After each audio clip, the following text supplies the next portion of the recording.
What's up, everybody? Welcome back to your favorite wrestling podcast, the Monday Night Wave. It is now episode 7, 6? I think 7. 6? 7? We on episode 7? 7. Look at that. We almost to a whole like Star Wars, like trilogy times 2 with some spinoffs. Anywho, I go by Jay. You know, your music producer, wrestling aficionado, if you might, and I'm gonna pass it off to my host, the one and only. Take it away from here. Go for it. Welcome everybody to the Monday Night Wave. It is your mother's favorite heel, the wild card, the king of gorgeous. It is Hero, and Macho Lone Randy Lonage. I got a question for you, bro. What you got? What you got? What do you want to pot about? Oh, yeah. Snap into a cider. Yeah. Slim Jim, brother. Yeah.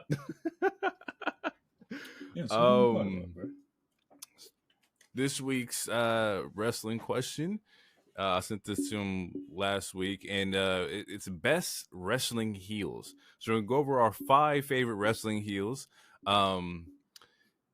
Yeah, I would pass it to you, but you got 12, so we're gonna hold off on you. I'm gonna get my 5 off, and we're gonna dive into your 12 real quick. Absolutely. Yeah. Best heels. This is all not speculating. This is all what you thought was like the dopest heels, no matter what era. For me, number 1 was JBL, John Bradshaw Layfield. Nice. Anybody who can do a promo about the Mexican border is a heel for sure. He made me hate stocks. I didn't even know what stocks was. Man. Next up, Edge, Rated R Superstar. Edge is just a good heel, the opportunist heel. Mm-hmm. Number 3 is The Miz, and this is my favorite heel out of this group. Number 4 is The Game, Triple H. Great choice. Cerebral Assassin. I think like the handlebar Triple H was like just a menace. And then 5 is tough because it's tough. I don't want to give it to him, but he's doing a great job right now. And it's your tribal chief, Roman Reigns. Ooh, that's good. Okay. He edges out Randy. Randy was my number 6, but I'm gonna go with tribal chief to round it off the top 5. That's a good team. Yeah, good selection of 5 heels. Okay, so the reason I have 12, okay. and now I'm glad I do, because there's actually we share some picks, but that's not that much surprising. We gel. Anyway, the reason I have 12 because at first I was like, it's International Women's Day coming up. It was yesterday, and I was like, I wanted to show some ladies some love because we haven't had many ladies, right? All right, in the questions. So I was like, I was making a list, and then I had so many honorable mentions, it just became 5 and 5, and then I have 2 other 5 women, 5 men, and then I have 2 tag teams. Okay. God damn. All right, yeah, let's go. All right. So, and I based this on, for me, I was basing on I'm part of it, half of it is like the child version of me where it's like, did I hate this person? Like, I legitimately hated this person. Well, not even just child me. There's just times where it's like, oh no, this person's a good heel. I legitimately hate them. I hate seeing them on screen. I hate seeing them win. I hate their fucking smug look. I want them to lose. And then also just people that I fucking love. And yeah. So I'm gonna start off. I'll start off with the men since we have some of the same. I had Triple H on mine. The game was. Yeah. I hated him. I'm not even talking Reign of Terror game. I'm talking like China, and then as soon as he got Stephanie game, he was beating the shit out of the Rug. He was beating the shit out of Mick Foley. I hated it. And then when him and Stone Cold linked up for the 2-man power trip, I hated it. It was great television, but great TV. As a kid, I went to sleep angry a lot of SmackDown nights. Next, I also have JBL, another person. Absolutely just hated him. Could not stand him. All the Wrestling God. yeah, all the shit. Yeah, all the shit he did to Eddie Guerrero and then John Cena. Man. I was like, bro, yeah. I couldn't wait for Dr. Orthogonomics to whoop that ass, bro. Oh yeah, man, yeah. And then his faction, Orlando Jordan, I think his name, hated him too. Yep. Couldn't stand him. I forgot about that. Yeah. I could not stand him. Also, I have The Miz. I love The Miz. I hated him as soon as I got back into wrestling, and then when I understood like what good heel work is, what good ring work is, what a consistent 2-time Grand Slam champion with massive balls. Like when I noticed what that was, when I saw all that, I fucks with that. Got to go with the Miz. He won. Miz won. Then I'll do. I had Randy Orton. And okay. There's a huge chunk of Randy's stuff that I missed when I wasn't watching, but before I stopped watching, and ever since I started rewatching, and then even just what I know from viral clips, that nigga was a menace. Yes. He's putting people. Yes. I mean, I watched him set a demon on fire. Watched him send multiple people out of the territory. The motherfucker was called the Legend Killer. He was knocking off all the old timers for no reason. Like, and then he redid it. He brought that shit back in the pandemic. Came back. Man, so it was knocking people off. Yeah, he sent Mark Henry to AEW. He sent Matt Hardy to AEW. He sent Big Show to AEW, all with punts. He punted them. He punted them, and then 90 days later, they were in the. And then so after that, I'm going with the Ring General, Gunther. I don't think there's.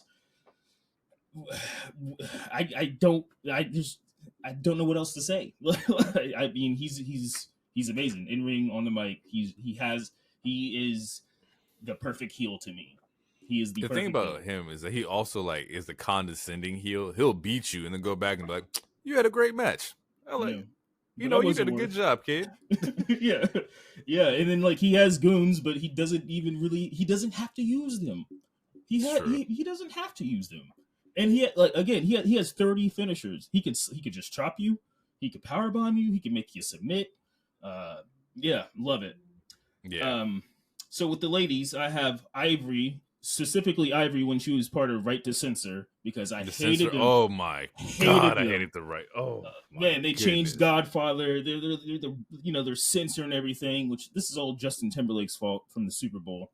But this is as a child, I'm like, I was growing up. I wanted to see the puppies. Respectfully, I was on JR's side at that time.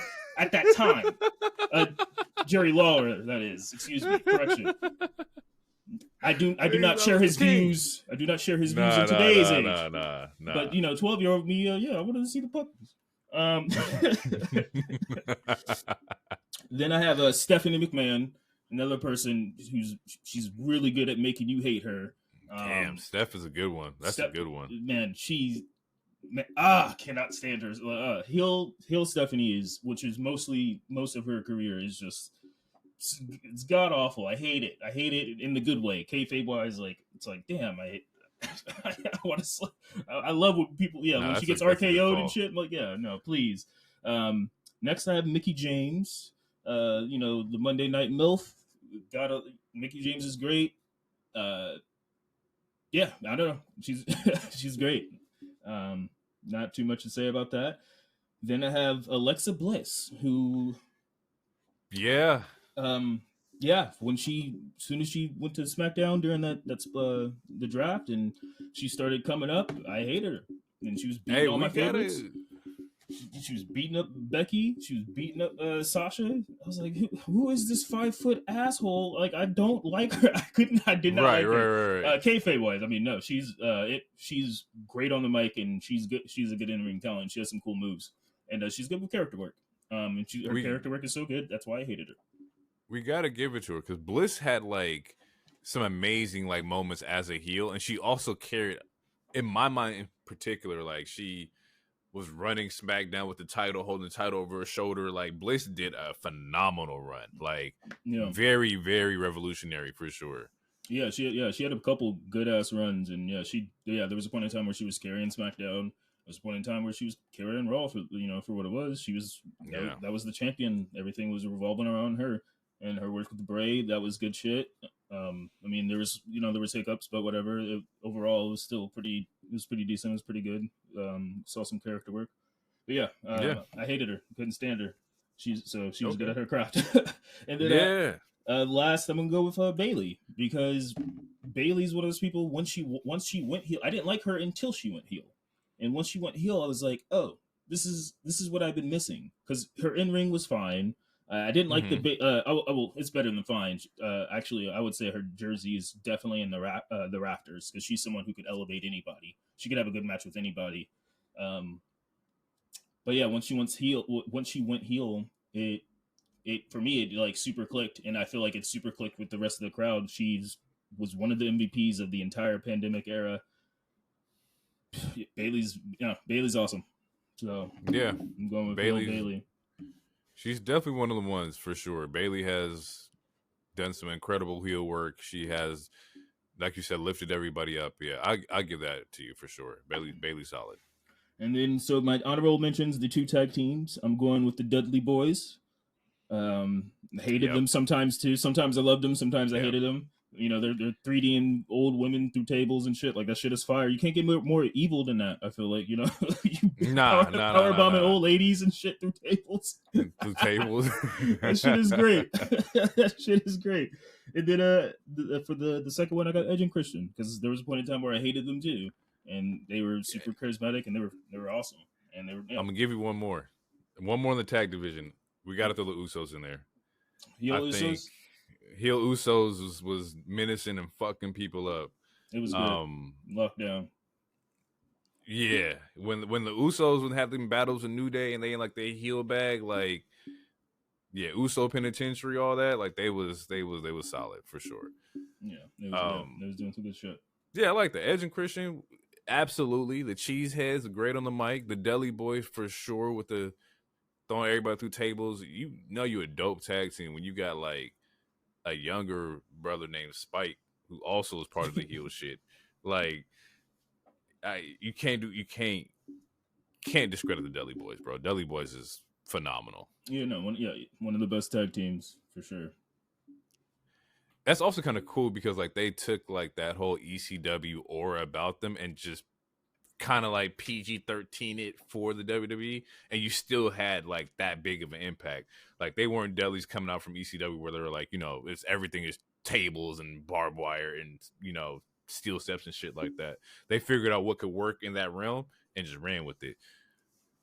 Yeah, and they gelled well with Edge and Christian and the Hardys.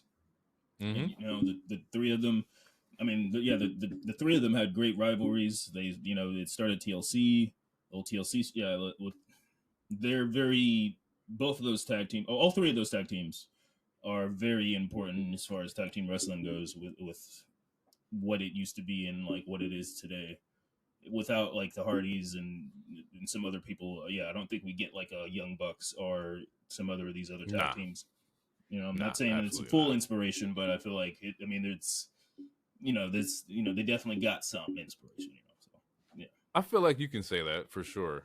Yeah, I like the list. I like it all. I wish I created like a women's list, because there's definitely a lot of women out there who have played like phenomenal heels, and I don't have anybody off the top of my head right now. But if I sat down and thought about it, like I could probably pull like 5 women. But yeah, overall, I like it. Oh yeah. Okay, right. So into the news. First things first, in a non-wrestling newsworthy portion, we're gonna give our condolences to the family of Akira Toriyama.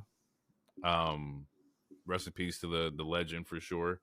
Everybody in the world was affected by this, and I won't say everybody, but a good portion of the people I follow and the people I'm homies with, like everybody took this one a little straight to the chest for sure. I would say it's the world. I'll be transparent. I cried twice. and I'm not even that, like, as far as the last 15 years, I would say I'm not as much into DBZ as I was, but I can't say that obviously it's not important to me and it's not a life changing thing. I mean, it's not even just DBZ. He worked on Dragon Quest, he worked on Chrono Trigger. Um, but no, as far as DBZ goes and just Dragon Ball and Dragon Ball Z, and I mean, just every iteration of it essentially is extremely important to multiple cultures, not just Asian culture, but clearly the black the black community, and then the Latino community. Like, and cartels literally have ceasefires when episodes drop.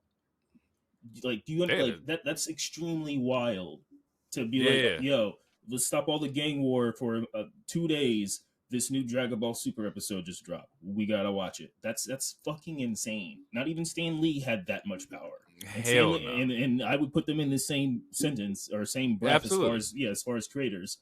But yeah, no, we lost the legend. We definitely did, for sure, man, and it sucks.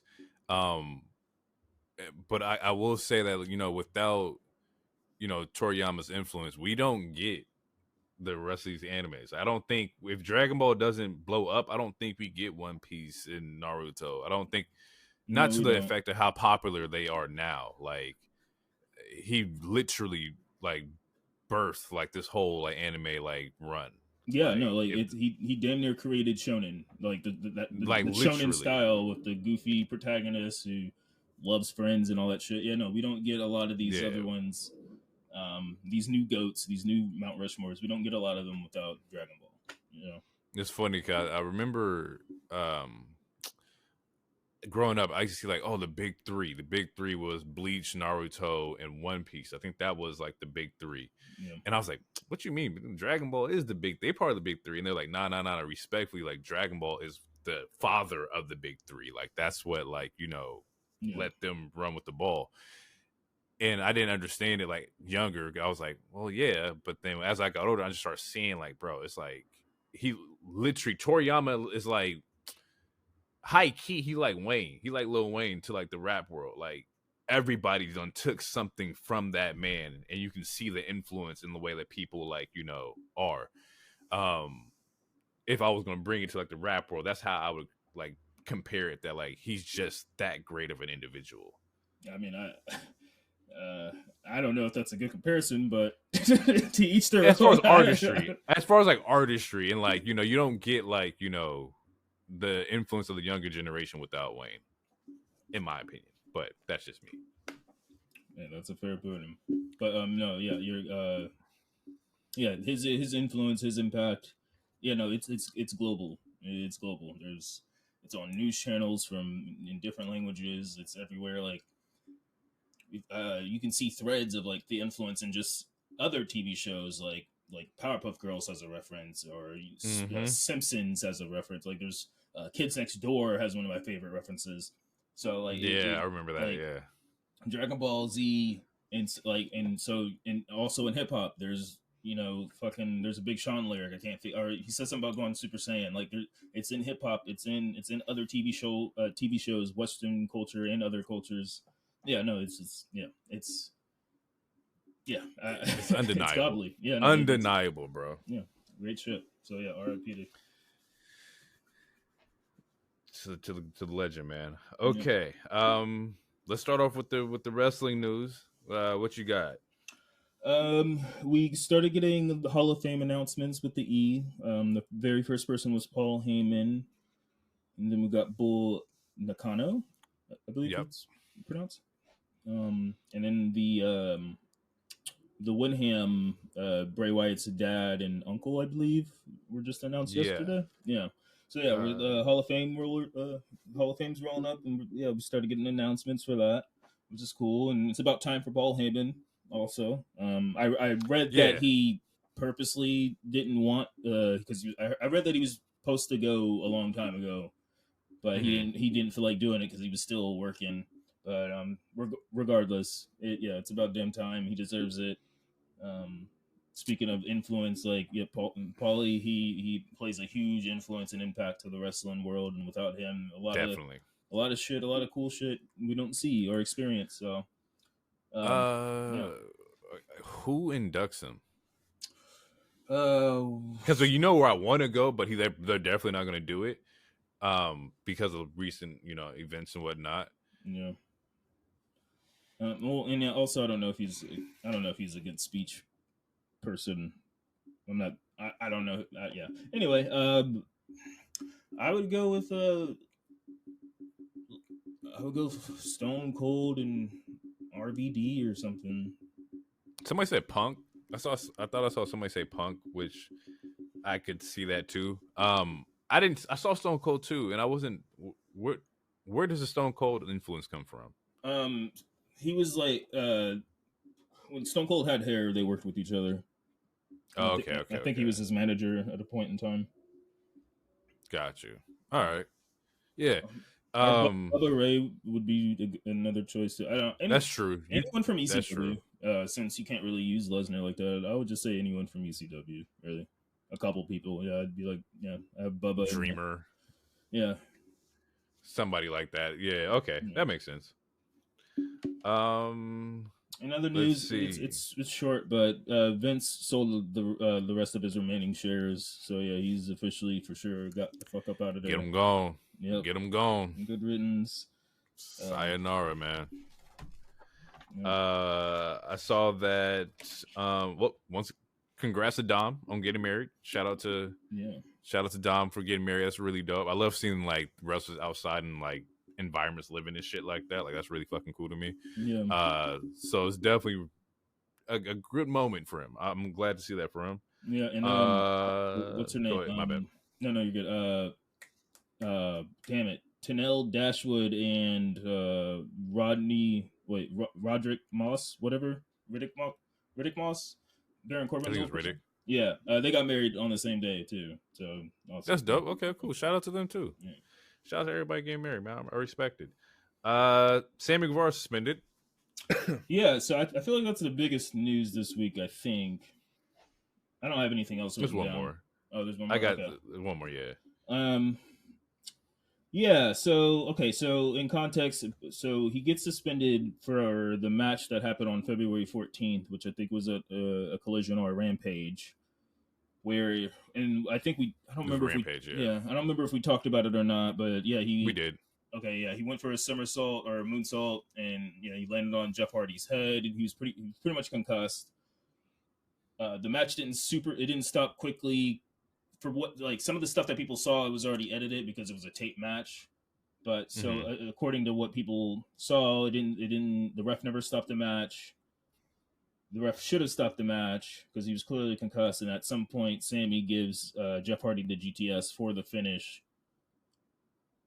So the confusing thing with the suspension is that he's the only person that got suspended.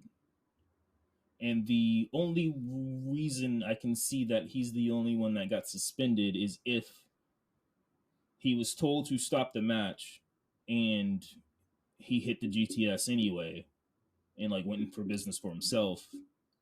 Otherwise, why is the ref or the ring doctor not also getting any punishment?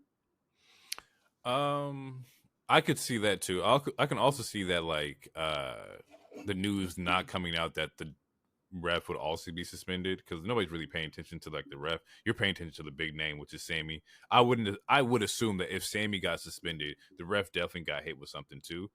I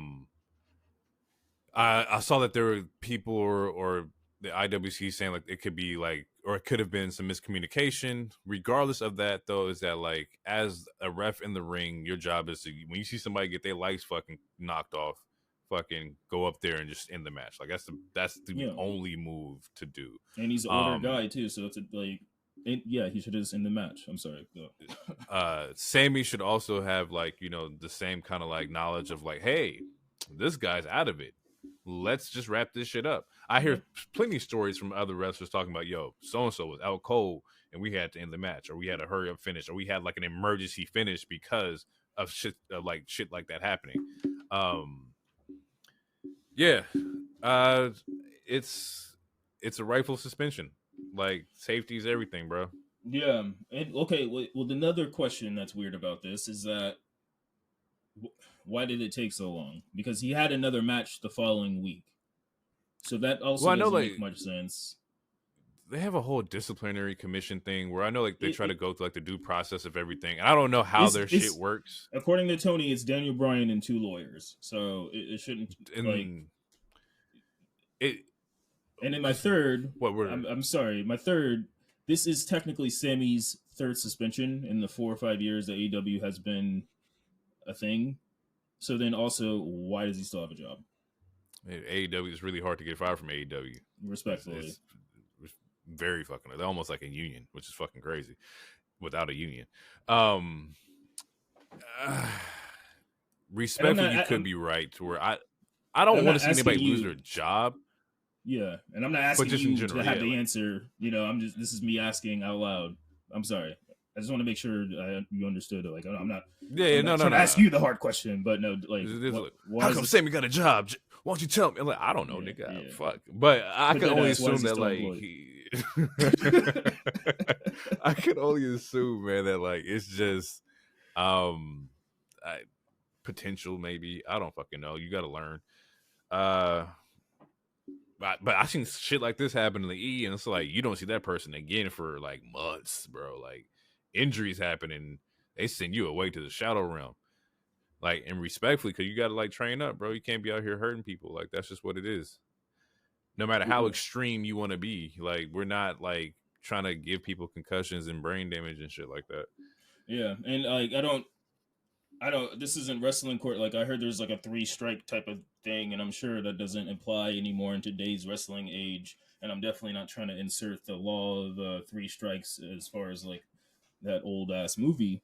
But again, 3 suspensions in 4 years is wild. And it's all suspensions from like either fighting, concussing a nigga, or his sexual assault comment. So it's like, I don't know. At some point, something has to be done, and it can't just be a month off of TV. Is all. And I'm also not trying to advocate for fire this guy either. But at the same time, I do want to know, what are we doing here? Yeah, I'm trying to think about like firings that have happened to like certain superstars and what like the reason was behind them, and I don't see a lot of. Or I can't remember a lot of people getting fired for like injuring of other superstars. The shit that I do see is like what people have said, like when people go on the internet and say the craziest fucking shit, and then they get fired. I remember I think it was fucking Brian Kendricks that said some shit. He had an AEW match, said some shit, and was like gone. So I don't know. Maybe an old Twitter thing came up for him. And then Riddle, or some Riddle, shit like he that. had like some drug stuff, and also he had that one weird video at the airport. But, yeah, so like it takes a lot for certain wrestlers to get fired. Usually not in ring stuff, but who am I? I don't fucking know. Yeah. Last bit of news I got. It's not even news. It's just more so like. I guess it's news. So they dropped the the WWE the 2K is 2K24, right? Mm-hmm. And they posted on Instagram the picture of Rhea, Cody, Bianca, and then that was led with like a lot of fucking racist comments towards Bianca, which that shit don't slide with me. I hate that shit. That's just like fuck at her with that. And a lot of like people were just talking down on like her game, her accomplishments, like she ain't one of the ones. Like, come on now, we're not doing that. No, she has a Hall of Fame career as far as I'm concerned. Like, what can you say about Bianca that's bad? Nothing, bro. Like, personality's great as a regular human being. Personality is fucking amazing. In-ring ability is fucking great. Mic skills is great. Ring gear is great. She can wrestle her ass off. Physique is amazing. Why you hating? There's nothing to hate. If you hate Bianca, it's only because of one thing. And I'm just leave it at that. Yeah, no, facts. I mean, yeah, facts. It's just, like, it's just weird. I mean, fuck racist people. I don't even.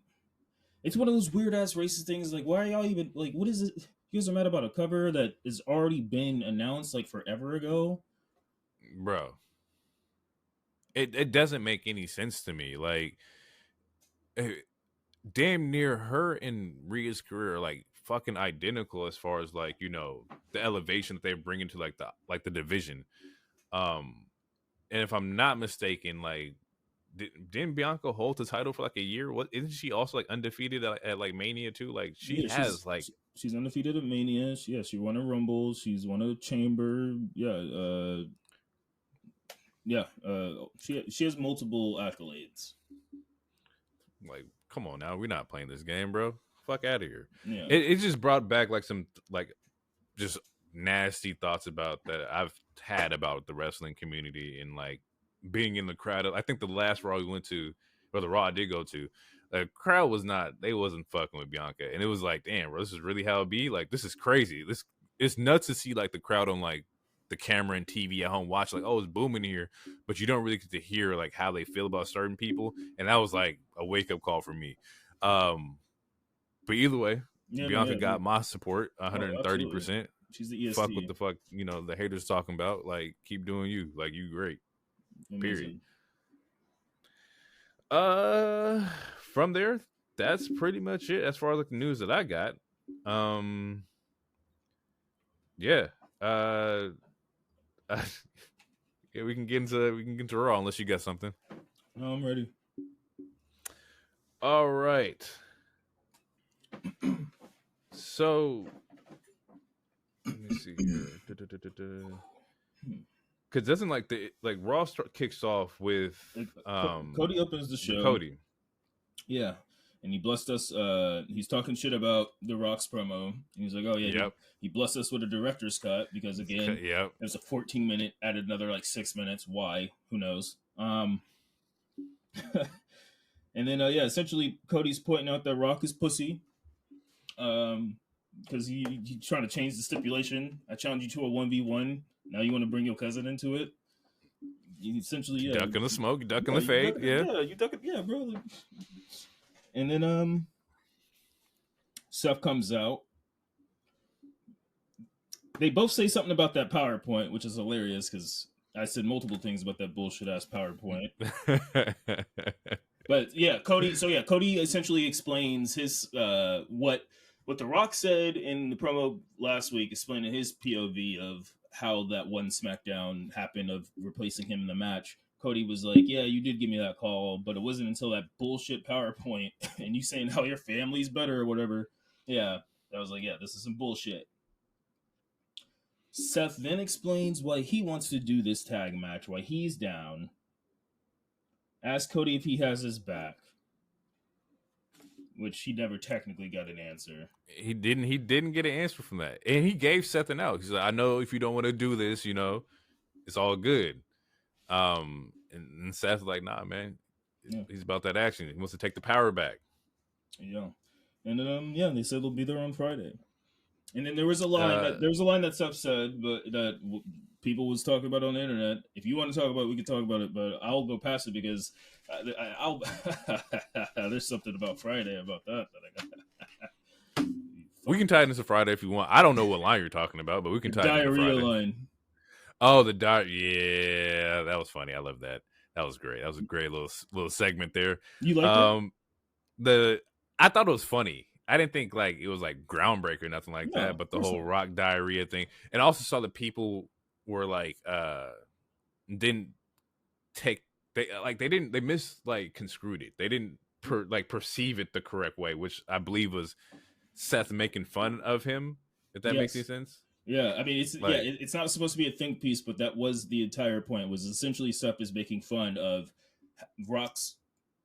the way that Rock insults people.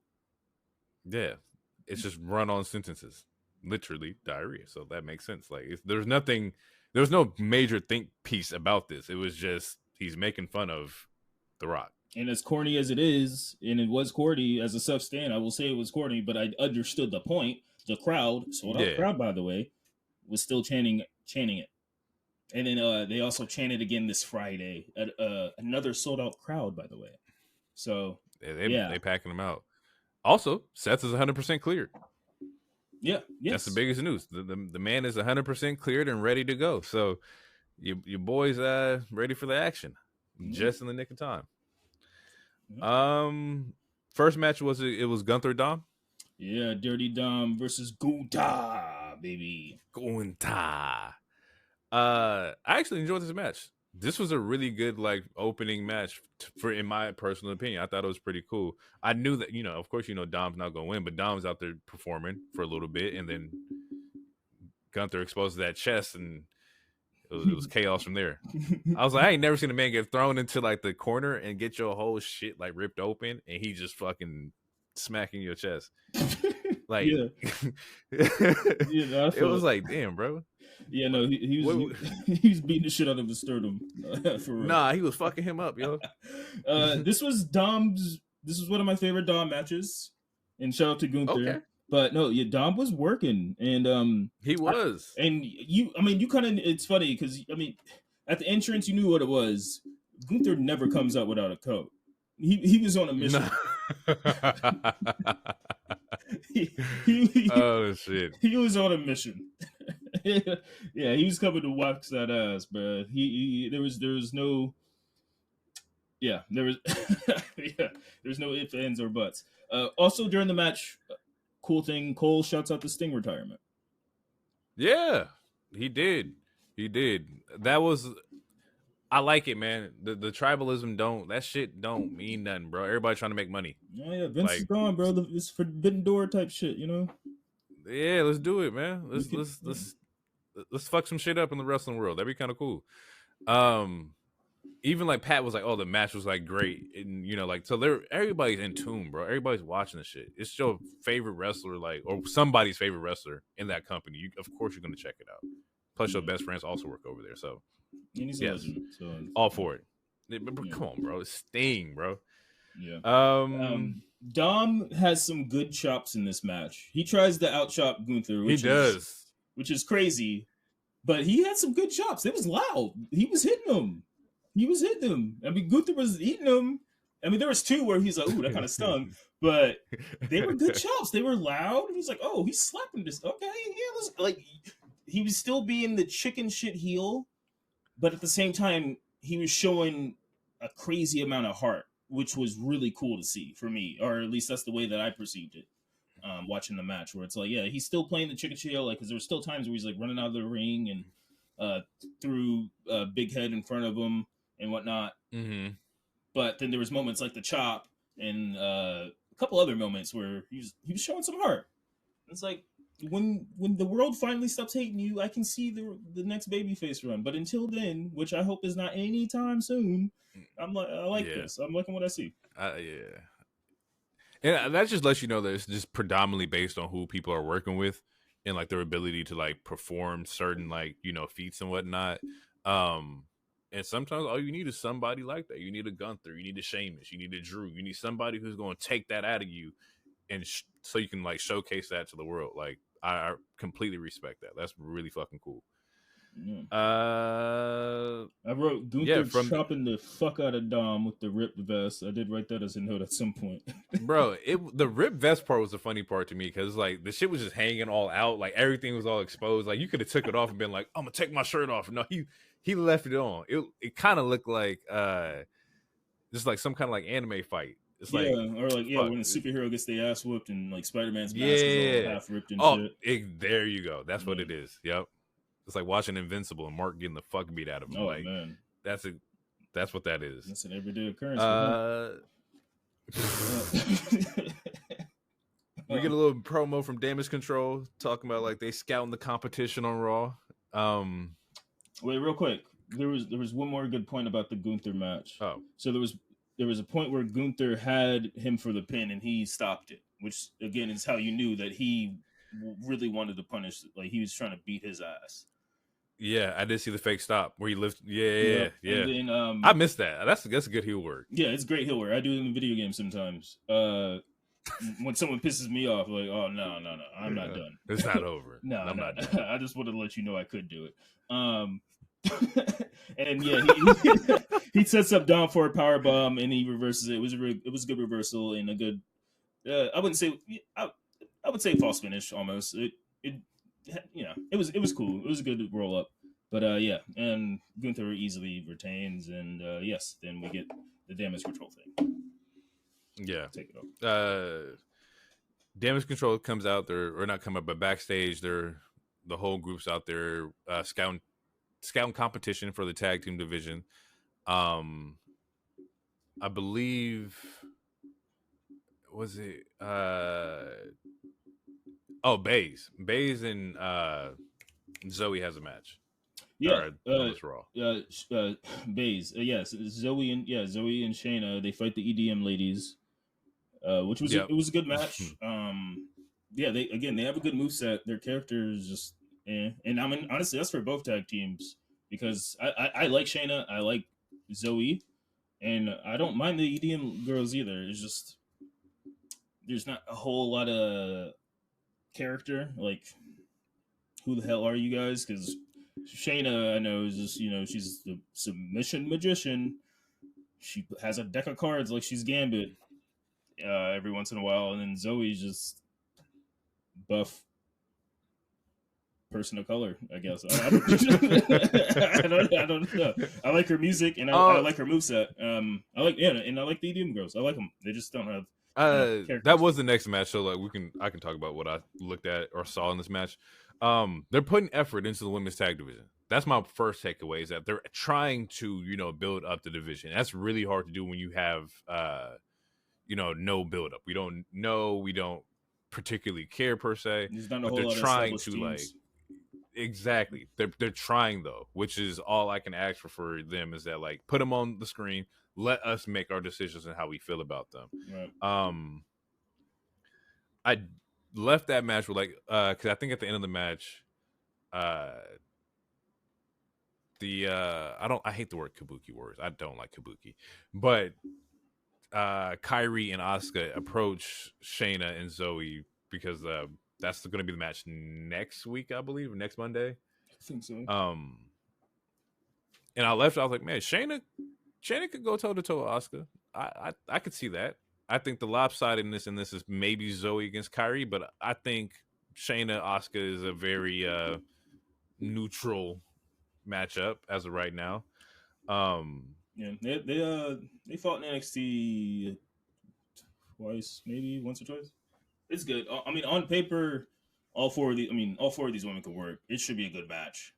I would be surprised if it's not a good match. Personally, that's a better way of saying it. Like, this match should be good. Like, don't fuck this up. At worst, it should be just mid. I live with that. Yeah, I can live with that. Neutral, just a fine, good match. But at worst, it should be mid because all four of these women can work, and they're all. Zoe is probably the greenest one as far as like how professionals and how who's been on the main roster longer. But again, like, she has a good moveset. She looks good in the ring. They all look good in the ring. Yeah, it should be a good match, especially if they get time to give them 20 minutes. Yeah, I mean, they're not on SmackDown, so do get some time. We get a Judgment Day segment after Dom gets his fucking chest obliterated, where he's like all huddled up, to the side with Rhea, and there's a semi Andrade moment in there. Yeah, he walks by, in the infirmary room or whatever you call it, and they're planting the seeds that Dom wants the Judgment Day to scout Andrade and potentially have him join the team. They because there's another reference to it later during Andrade's match. But yeah, that's okay. Yeah, they're slowly. I mean, yeah. I mean, they're teasing. He's going to be involved with them at some point, whether it's feuding with them or whether he joins. It's planting seeds that he's going to have a program to some degree with this group, I think, with the Judgment Day. Yeah. Now, who do you think if you can pick an opponent for Andrade, who are you picking out of the Judgment Day? I mean, fight all of them. Fuck it.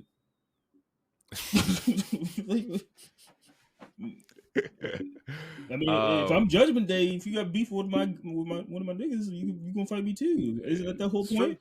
You will be judged. You will be judged. All rise.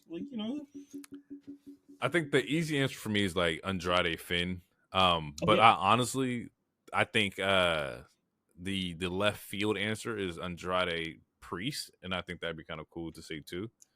I don't know what that looks like. I don't have a picture in my head of like how that match goes compared to like I know Andrade and Finn is an immediate banger. Like that's just if I had to guess, I'm saying I think he's gonna fight all of them.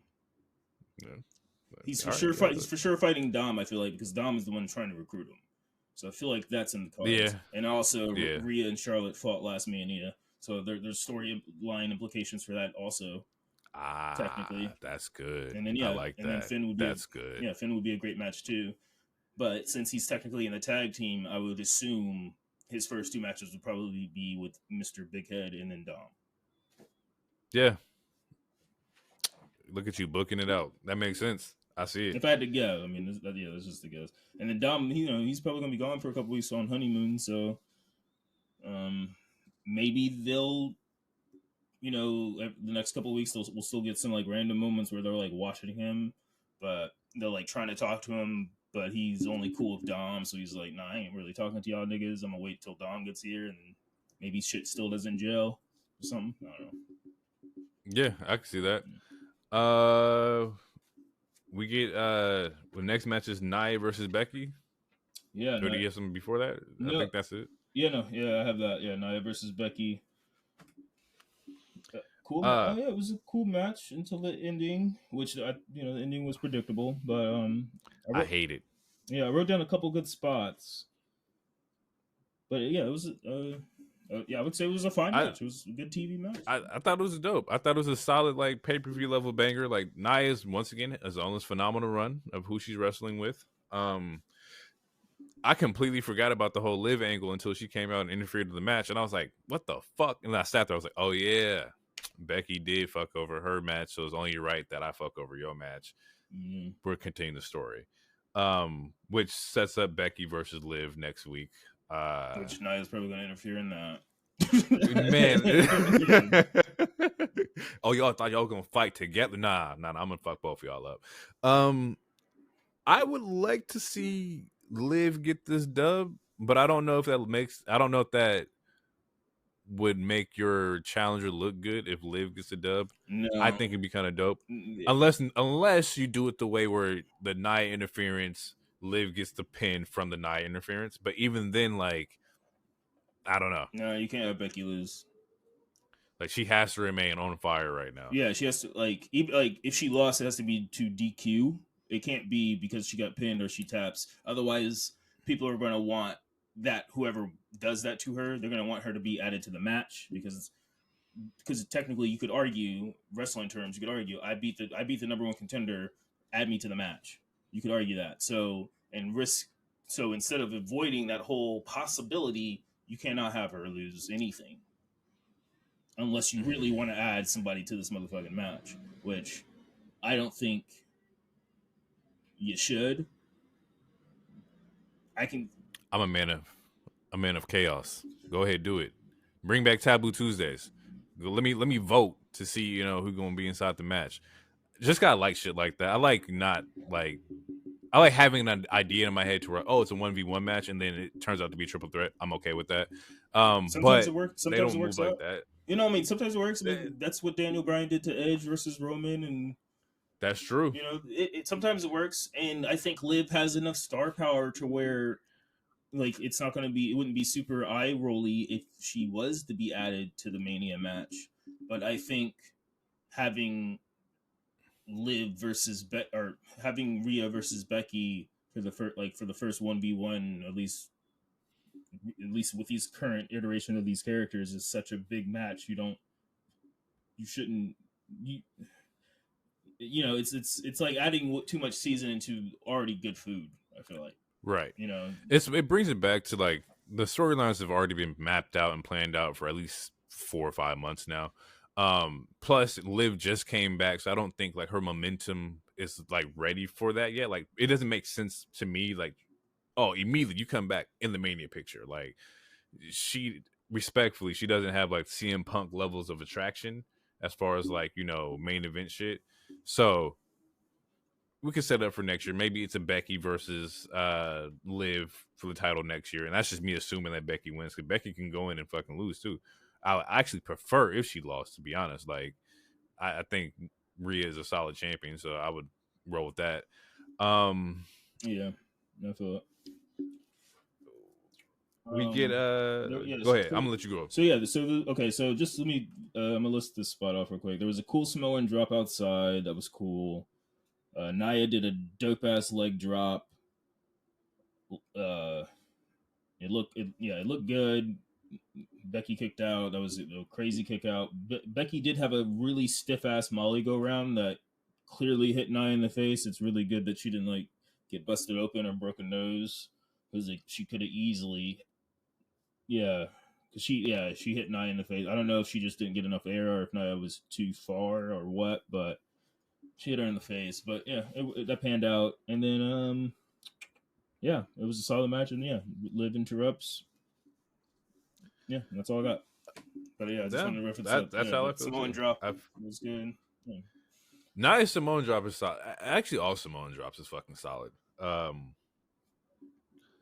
Yeah, so next match we have is the Andrade versus Apollo Crews. Oh, okay, wait. Before that, there's two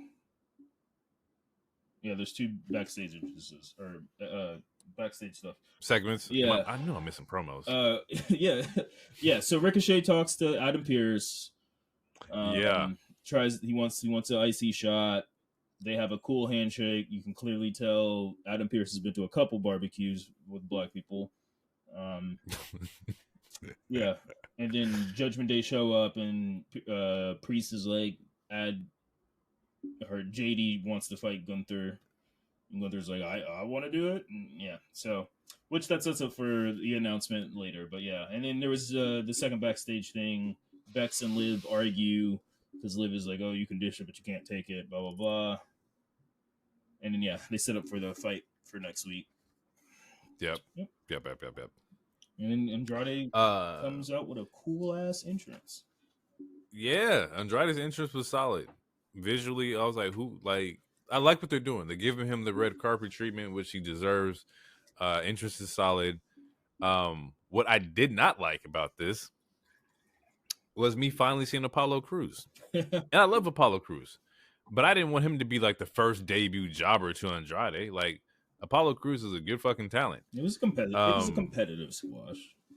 It was a competitive squash, but you knew they wasn't gonna make the man lose on his debut. And that's just how I feel about it. Like, Apollo's been, I haven't seen Apollo anywhere. Like, I didn't know he was still with the brand, bro. Like, so when I seen him, I was like, okay, fuck, good to see Apollo Crews, but shit, man, the debut for Andrade. I had my note for this is I love the new DDT finish that Andrade had. Oh, that's not new. Which is really fucking dope. It's not new? No, that's always been. I've never seen that shit before. That shit was fucking hard. Well, that's because he never won in AEW. Fuck. Fuck. Shit. That shit hurt. It hurt me too. But as far as the Apollo thing goes, yeah, it's good to see him. Yeah, it was a competitive squash, and it goes back to I don't remember if it was last week or the week before, but it just goes to things like sometimes WWE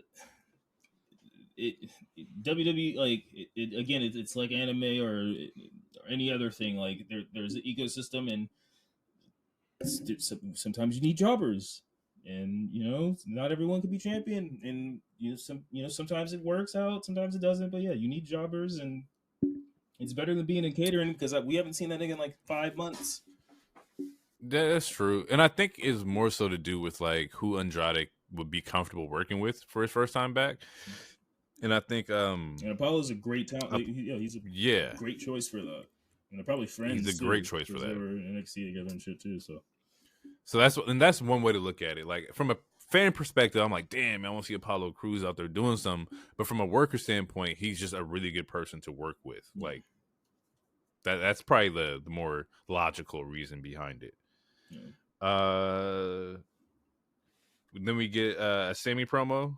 So after right? so after the so after the match, that's when Adam Pearce announces the gauntlet for the number one contendership for the IC title at WrestleMania.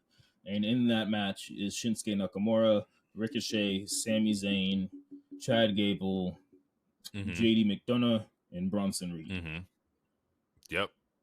Well, actually, technically, that was announced before the Andrade Apollo match because I have notes on the match. Oh yeah, there was a superplex. There was a superplex into a Three Amigos. That shit was fucking fire. I did see that. Yeah, that was a good fucking spot. That was dope. There was a fire ass. I love his reverse elbow. That the move where he kicks, and the opponent dodges it, and then they run into a back elbow. That is my favorite fucking move ever. I love that shit. And then he did the running knees, and then when he does it, the crowd chants "C." That shit is fire. And then hammerlock DDT for the finish. Yeah, I had to state those other points real quick. Bro, Andrade is just such a great fucking worker, bro. Andrade is so fucking dope. Moveset is solid. Everything looks clean. Like what don't you like, bro? Push this nigga, bro. Yeah, get him out of here. But yeah, Sammy promo. Yes, Sammy has a promo, and it was good until MAGA Feet came out and started saying something in her blackface. I didn't understand it.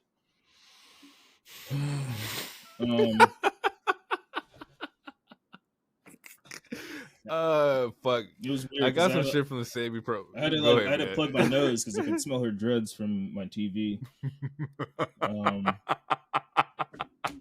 Vinegar and honey doesn't work, sweetie. I'm sorry. Oh fuck, bro, that's funny. And you know what's crazy is that, like, this is side tangent. I did a deep dive because the shit you be saying, I'm like, there's no way it's true, right? And I go on these deep dives, and I find everything you say. This fucking facts.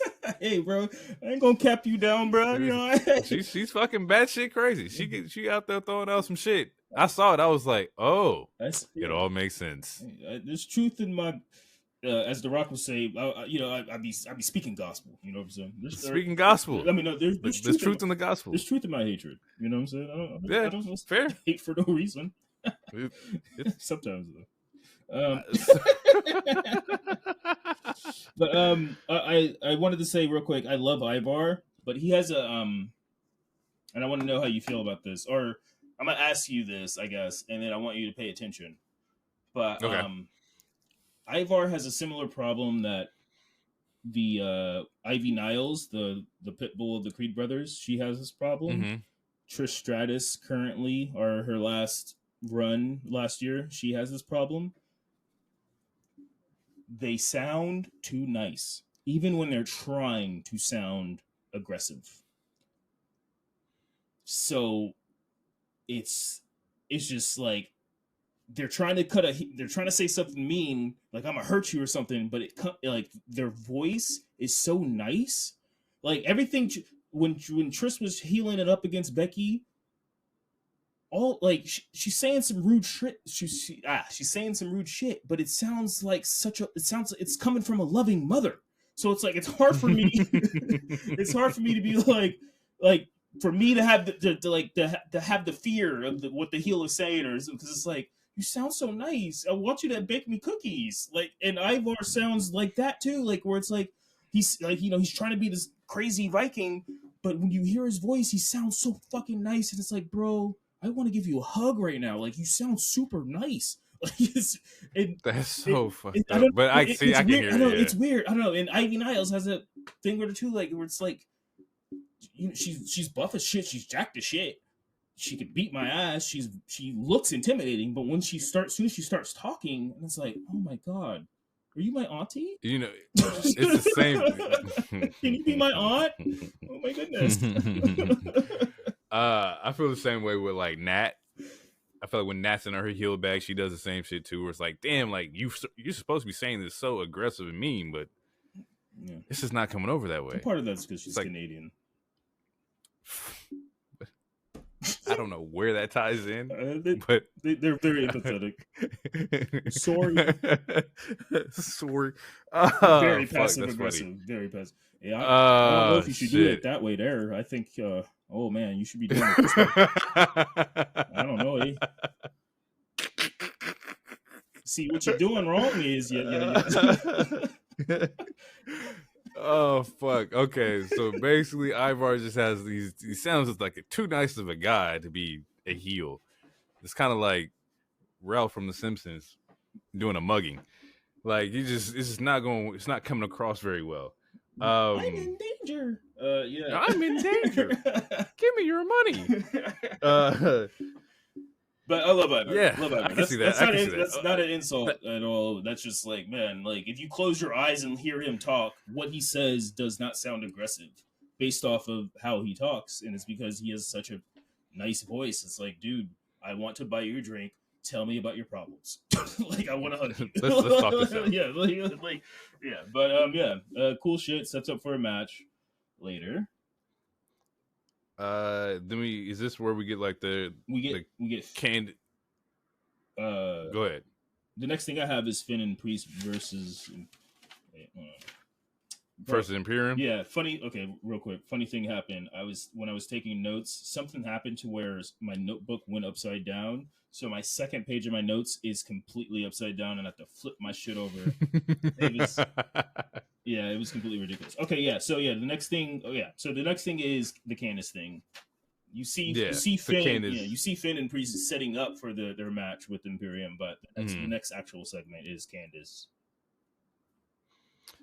Before we get into Candice, something about the Sammy promo is that, like, you know, he is in the gauntlet match, and I still feel like I don't think he should win this. I think that if he wins the gauntlet, it puts him back in like the mid-card title match with Gunther and whatnot.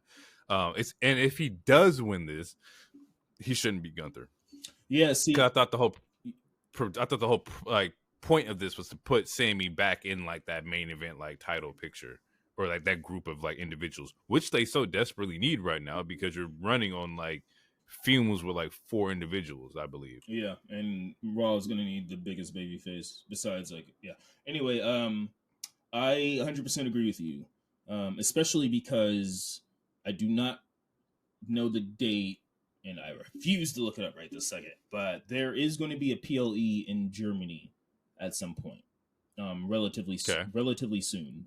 So, in knowing that, I do not think he's going to lose at Mania. I think he's probably going to retain until, I want to say that pay-per-view is before SummerSlam. So, or it might not even be a PLE. I think it might just be like a big show in Germany when they're on tour. Yeah, it's in August. August? Okay. Yeah. Bash in Berlin. Yeah. August 31st, 2024.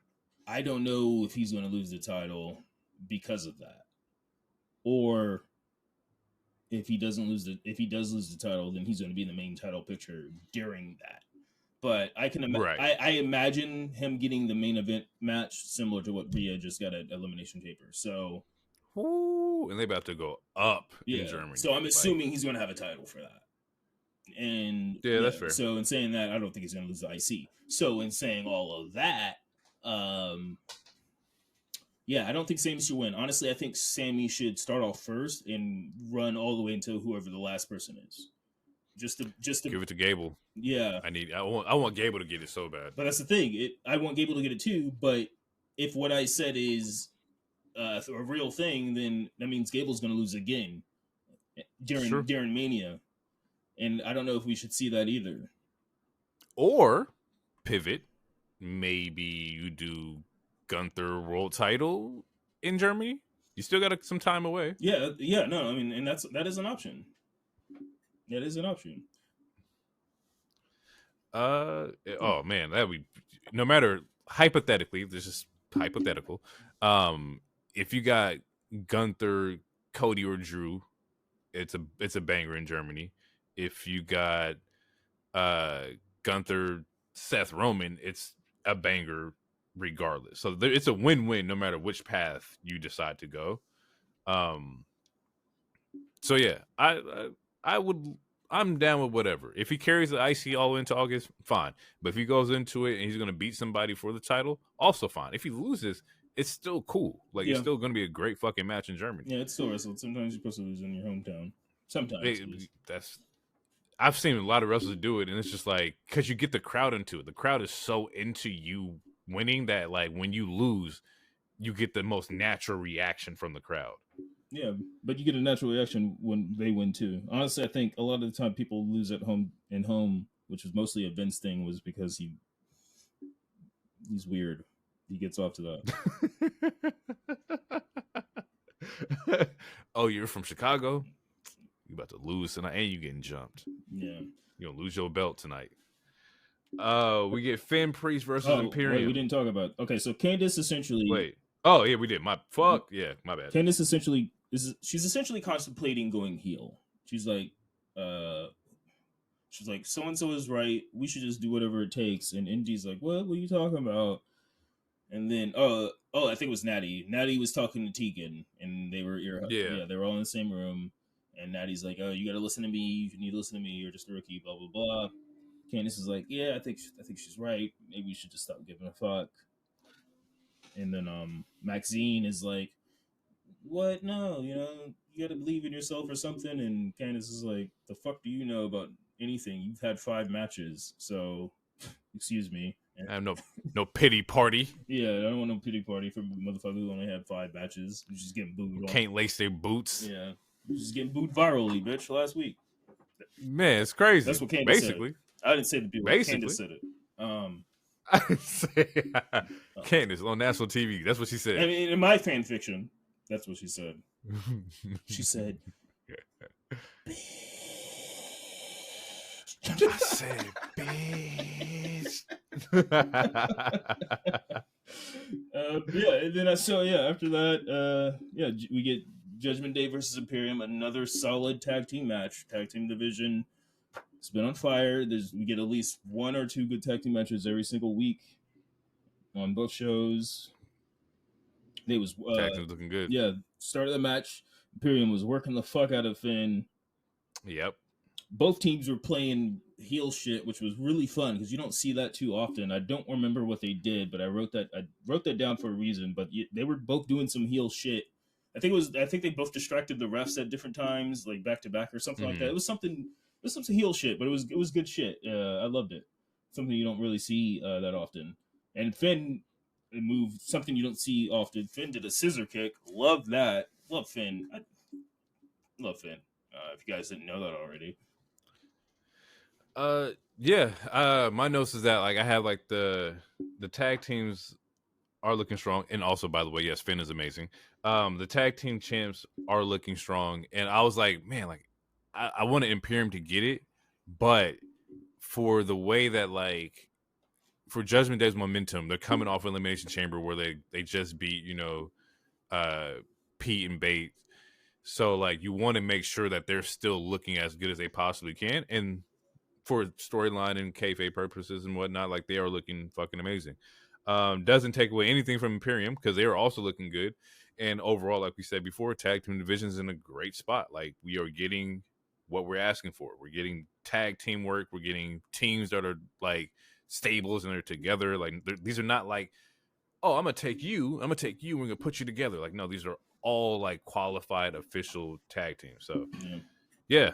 I like it. We're getting back into real wrestling, man. Like real tag team wrestling, at least. There was one spot where where Priest says, "Time to fly, Prince." He jumps out the ring, and then pretty much after that, we get a clothesline. South of Heaven, Judgment Day retains. Good shit. Then during commentary, Cole talks about the Heyman induction, and the reason I wrote this down was because when he's talking about why they're inducting Paul Heyman into the Hall of Fame, he name drops Taz and I think it was JR. He name drops 2 other people that are working in AEW, similar to the Sting shout out, so that's why I wrote it down, because again I thought it was cool. Like in this new regime, they might act like AEW doesn't exist, but they don't act like previous talent that used to work for them don't exist. Because you can't erase the talent, bro. We all know like we all know what JR's contributions to WWE is. Like, fucking, by God, Slobberknocker. Like, JR is fucking a staple in all of wrestling.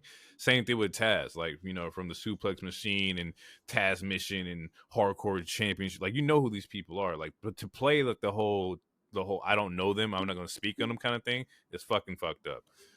With the exception of one person, and actually two people. They can both like fuck off. Yeah, because one of them can't dress, and his name is Swerve. No. Oh, you were talking Swerve. about, I won't know. You were talking about the people. Oh yeah, the redacted. Yeah, redacted. Yeah, criminals, nasty redacted, men, nasty men. Yeah, redacted criminals not named Swerve. Hey, criminal look, fashion. Man. I just want let's do a trade off one day. Swerve, I know you got a pod. I love to come on. We're gonna bring him too. Bring Hero too. We can squash this out right now. Okay. Oh my goodness! This guy I mean, I don't know what to say. I don't know what to say. That. Look, he gave you some merch. Y'all both we brought the merch. We can squash this. You know, I'm all about like black men. You know, squashing beef. The beef doesn't go both ways. He doesn't know I exist. Well, he did block me, but yeah. Maybe I don't fucking know. I don't know. With you and Swerve, I have no fucking idea. It's a Washingtonian for you. Wait, you're not from Washington, are you? No. Okay, I'm cool, from cool. Yeah, no. I was gonna say, oh man, this is awkward. Washingtonians, Tacoma. Washingtonians. We get a Drew promo, right? Yes, we get a Drew promo backstage. He calls Seth a spotlight junkie. Another drug reference. Back-to-back weeks. Gotta love it. Turn that shit Hopping off. from comeback to comeback. Man. From CM Punk to Cody to The Rock.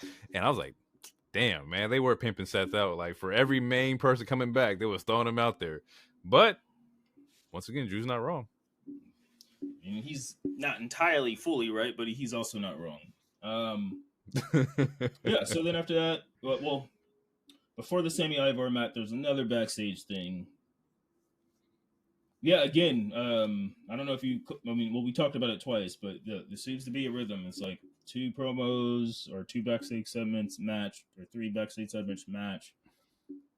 It, like, reading it on the notes, it feels annoying, but watching it as a show, it feels super cohesive and fluid. And again, there's been time. Yeah, it's been easy to watch these Raws the last couple months. It hasn't felt like a chore, even though there's been times where I had to go to sleep early, but it hasn't felt like a chore. Does that make sense?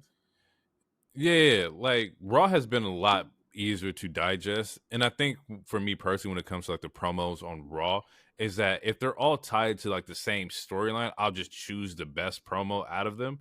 Like, and just remember that. Like, so I've watched the entire show, and I remember, like, you know, promos that happen when you like, oh yeah, so-and-so said this. I just won't write it down because it's all correlating to the same storyline. Like, there's 2 Judgment Day promos. There's a Becky Liv promo that's happening, and I know what the fights are, so I'm just not going to pay attention to them going back and forth and wasting 7 minutes. I mean, personally. Yeah, no, you said some stuff. It didn't relate to my question, but no, I understand. You don't. Oh wait, my bad. No, you good, but you don't like hearing niggas talk. I understand. It's crazy. You have a co-host, but I'm joking. Okay. Shots fired.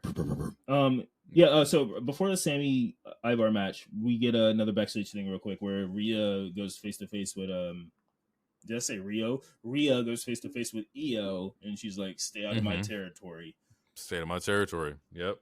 And she's just like, "Ooh," and walks away.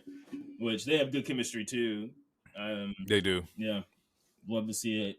And it's 2 heel women champion and 2 really cool. This is a tangent, but most of the everyone, well, not everyone, but most of the characters on these shows feel cool. Where it's like, I want to hang out with this person, or if this was a video game or an anime, where it's like, I want to play as this person, or that's my favorite character. Like, everyone feels cool, for the most part. There's still some nerds, but everyone feels cool, which is a good feeling. If that makes sense. My takeaway from that promo was I wish that we got more champion versus champion kind of matches, with the exception of like I think it was Survivor Series was the pay per view where they usually do that. I think They did that for a couple of years. I wish that we can get that like more often, or maybe like not even for champions, not even for belts, but just like I want to see Rhea Io at their peaks go at it, and not have to potentially wait until fucking November if it happens. Yeah. That's what I took away from it. Champion versus champion is cool. My problem with champions versus champion matches is that someone has to lose, and I feel like because of that, you can argue it as much, anyone can argue it as much as they want, but because someone has to lose, it makes the other title feel more important regardless of how you book it. The other title is still going to feel more important, so it's going to feel more prestigious. So it's just going to it makes you feel like that's the one you should pay attention to more. So that's my problem with champions versus champions. Like the concept of it is cool, towards like you want the best of this league, the best of this league. I mean, that's essentially like regular sports. You got the top AFC team, the top NFC team, and that's who fight at the Super Bowl. But yeah, the problem, as far as like wrestling goes, that's where it differentiates, because again, like someone has to lose, and to me, it just makes the other title feel less important. So it's like, oh, this one, or so this year, hey, the IC is just way more important than the US. It is what it is. Or like when we had Roman versus Big E, I wanted Big E to win that match. That's where my head that's where my head went. Yeah, I wanted him to win a match so bad, and I understand why he lost. And I feel like I'd rather just have that match without Big E having the title, because then like it made his title run. I mean, his title run already wasn't that great based off of all the bullshit that happened with it. And to me, that makes it even a bigger blemish towards like, he had like one good defense. He lost to Roman, and then he lost to fucking Brock or whoever on some bullshit. And so that's that's true. And I never thought about it from like the booking standpoint as like of course somebody has to lose, but what that does to like the other like championship, it always waters ones down. And then usually the more popular champion wins. And maybe that's also just because we're so good at like knowing the outcomes of it. Like you knew E versus Chief, like he wasn't losing. Like Roman wasn't losing around that time, like at all. So he knew that like the match may have been good, but there wasn't going to be any surprises. And I think there should be more surprises in professional wrestling. I think we should have an open challenge one day. Maybe somebody gets Gunther on something, like I don't fucking know, but like just something that we can't predict, something that's not always tied into like storylines and writing and shit like that. Yeah. All right, let's get all right, so Cole and these goddamn antlers. So we get the Ivar Sammy match. Cole's going up for these antlers as usual, and she hops her dirty ass feet on the table, and she gives him the antlers, and the man got what he wants. He essentially busting his pants. I mean, and the entire time Pat is making cum jokes the entire time. Also, it was like, good lord, bro. Yeah, and the crowd's chanting for him. Like Michael Cole's getting some chants, which is great, and he's doing his best job. He's like, "Yo, I love this love. Thank you for the love, but please let's focus on the match, you guys. There's action. Right. There's action in the ring. This is cool shit, but there's action in the ring, which is cool too." He was soaking it in, but he was still being like, "Yeah, all right, come on now, let's focus on this match. There's a Sammy versus Ivar. This is a good match here." He didn't want to be too much of a distraction. There was a selfie that came out of him with this in the selfie with Pat. He's also doing an announcing with the horn still in his head. So like he's in full character with these horns and everything like that. And it's something that we could have added to one of our news segments, but recently, the last 2 weeks, Cole was asked and Corey was asked and someone else was asked about like what commentating is like in the new regime. And essentially they're all saying that it's more carefree. We're allowed to be ourselves.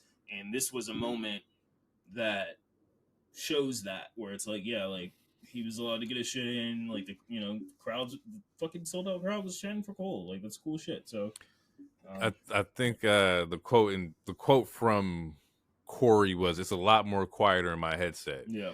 Which is like, I could only imagine, bro. Day in, day out, you're there, and somebody's fucking like Vince. telling you, and Vince is telling you. Voldemort is in your ear telling Don't you say that shit. I want you to say this. yeah, like I couldn't do it, bro. Like, and the thing is, like, that he's getting some wicked shit off in your head too. Like, you can't repeat it. Everybody in the back hears it. Your co-host hears it, but we don't. I'm thinking, like, imagine you doing WrestleMania, like, oh my god, Brock, what the F5? You gotta say F5 right. It's like, yo, I know how to do my fucking job. I've been doing it for like fucking forever. So yeah, I'm glad that they're having fun, man. Yeah. That they don't have no weird ass old man in their ear telling them it's such good shit. It's good shit. It's good shit. It's real good shit.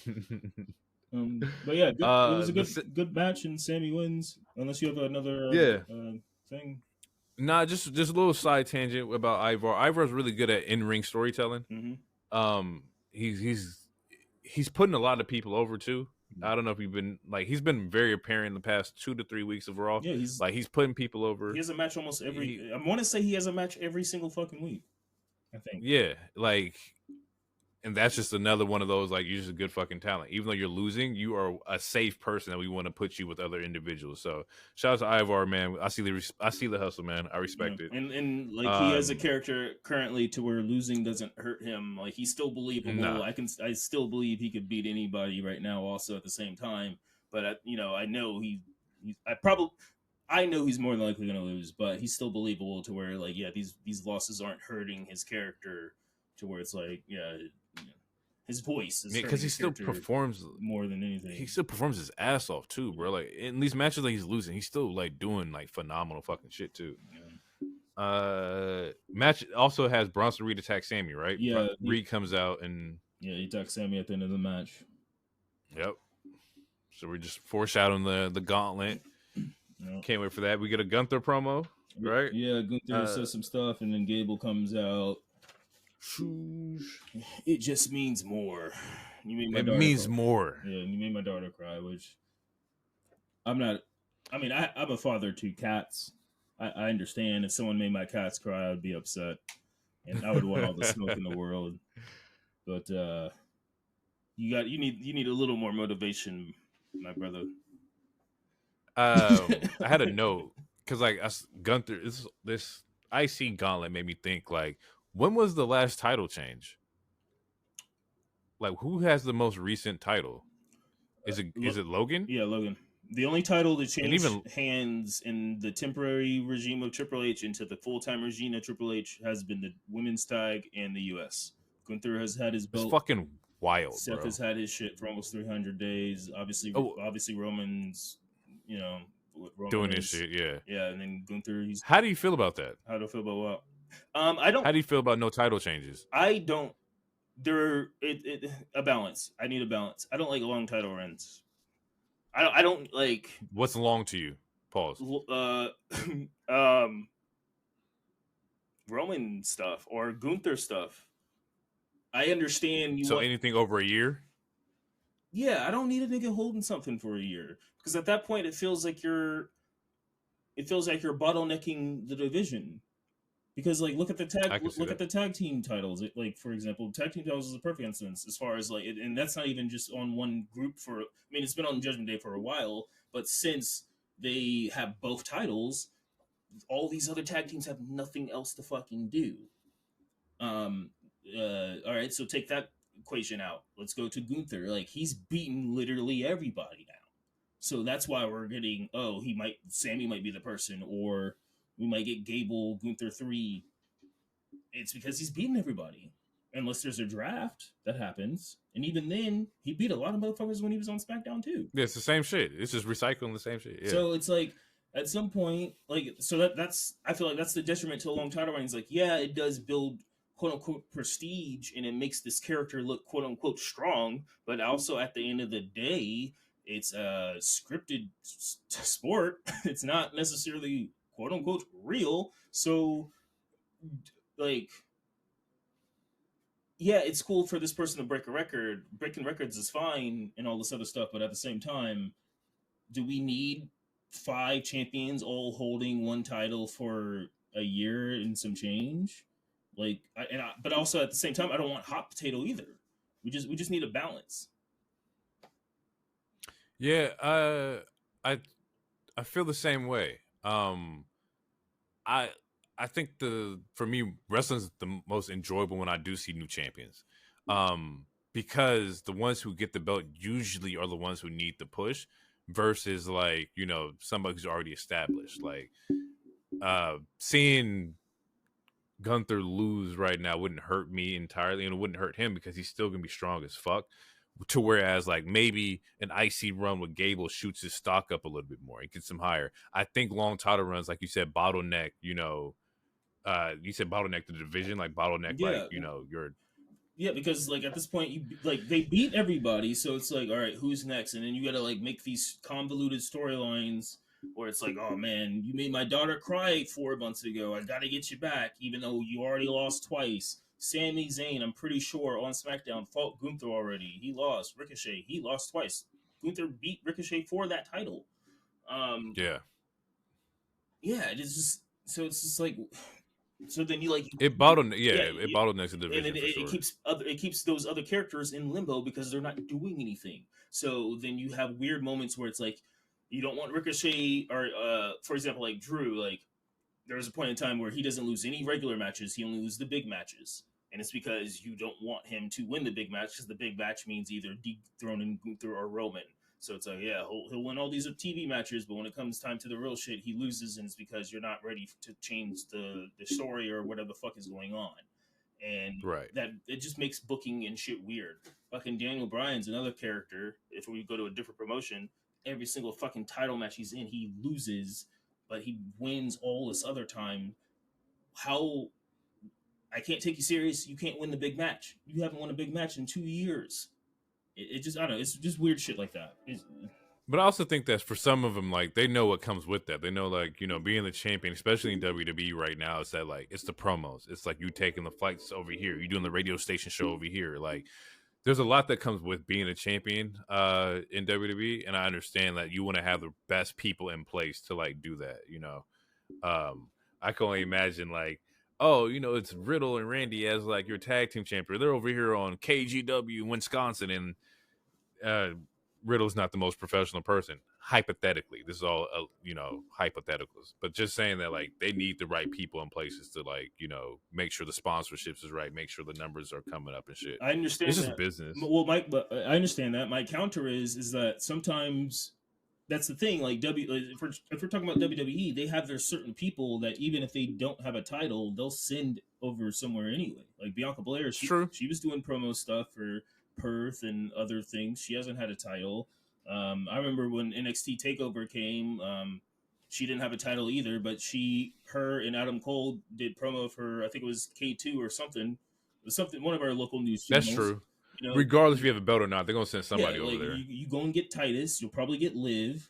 You might get Big Yeah. E. You're going to get some people. Yeah. So like like That's fair. but what you said does like that doesn't fully take away what you said. Like yeah, you want your like you also want to present your champions because that's your fucking champions. Like there's a reason why Seth is on or Seth or Roman or on Late Night with Jimmy Fallon and stuff like that. Like there's a reason why Right. they're sending them also. So Paul Heyman on ESPN. yeah. Like there's it goes both ways. Again, balance. We just need some balance. Balance. That's what it is. We need balance. Okay, so we came to the conclusion that we don't like reigns over 100 days or 100 over a year. So like, a year is just too much, bro. Like it's time to like shake some shit up. Yeah, I mean, if the story's super good, like what the Bloodline was, or I would say still is, I guess a little bit, but for me, Bloodline peaked after the Sammy stuff, and if it wasn't for Sammy, it would already peaked.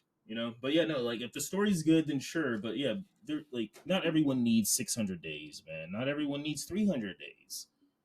Tell the story. Yeah, like some people are better with the chase. Like Seth is technically a better character chasing the title for me. I love that my man finally is getting a good title run. I love that. I'm proud of that. But I wanted him. I honestly, I also wanted him to lose the Finn because I want Finn to finally get a fucking title run. And then I want him to lose to Shinsuke because I want Shinsuke to finally get a title run. There's other people that really also need title runs. That's one of the reasons I don't want Drew to win, personally, because he's had some title runs. Granted, it was pandemic, sure. He's had a title, yeah. He's won it twice.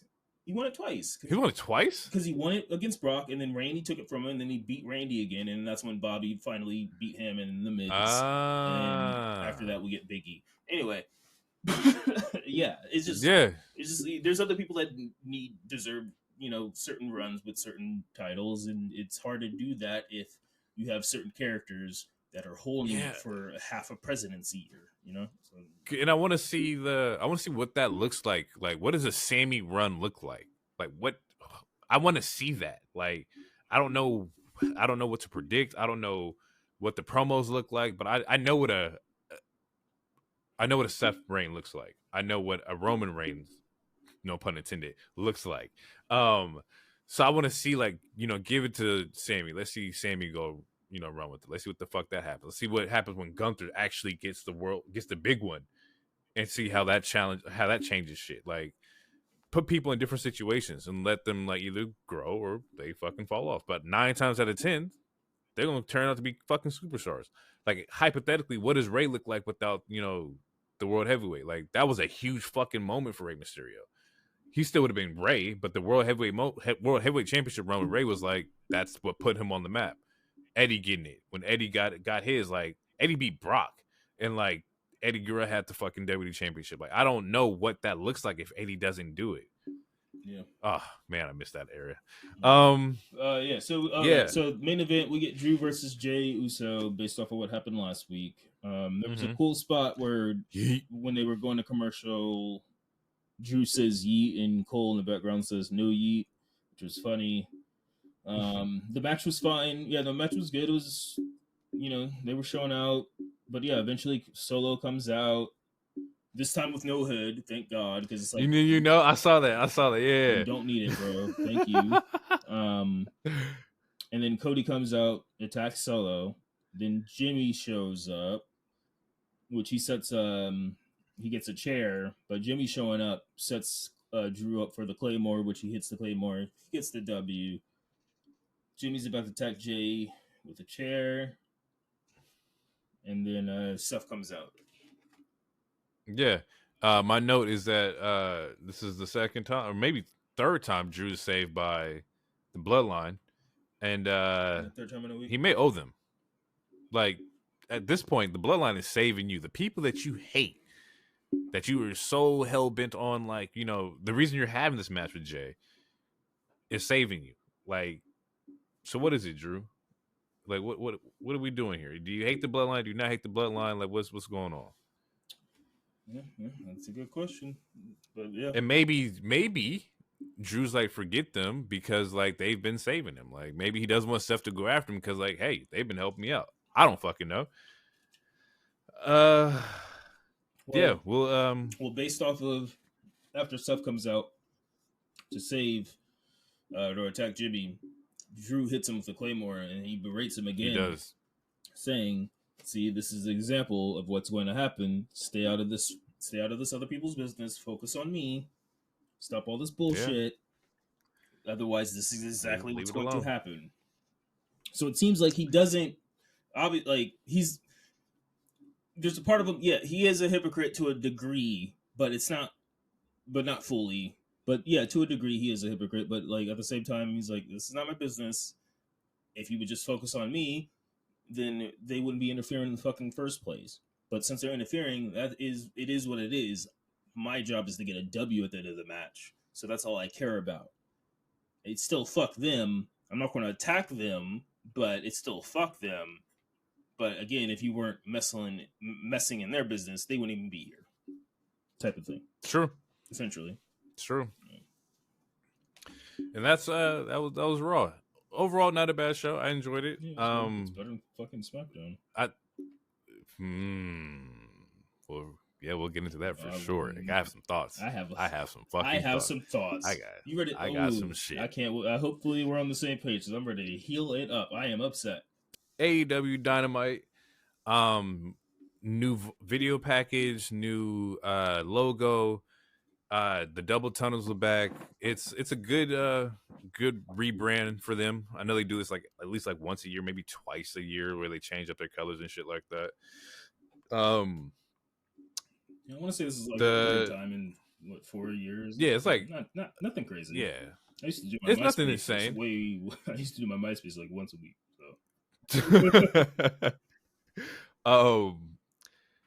We get the Swerve intro. Swerve comes out because of what happened on Revolution, which, by the way, was a fucking amazing pay-per-view. And I put a lot of the amazing into Ospreay and Takeshita. That's probably like one of my favorite matches I've ever seen. Easily the best match. The Alpha is still like I think I said that last week, but yeah, Alpha's the best wrestler there. That's not Bryan Danielson, and yeah, solid match. Yeah, I was unfamiliar with Will Ospreay and his game. I didn't know he got down like that. And I was highly fucking impressed. The dude is he's solid. In ring wise, he's fucking solid. Takeshita also was like, he had some crazy fucking spots, bro. There was like a whole like German suplex spot that was fucking insane. Like his German suplexes are fire. This whole like Japanese style wrestling is just, it's new to me, man. It's fresh. I'm all for it right now until I see some bad shit. But I haven't seen one bad. Eddie Kingston is the bad version of Japanese wrestling. Oh my goodness, you and your Eddie Kingston hate, man. Let the man live. I will let him live. He's a champ.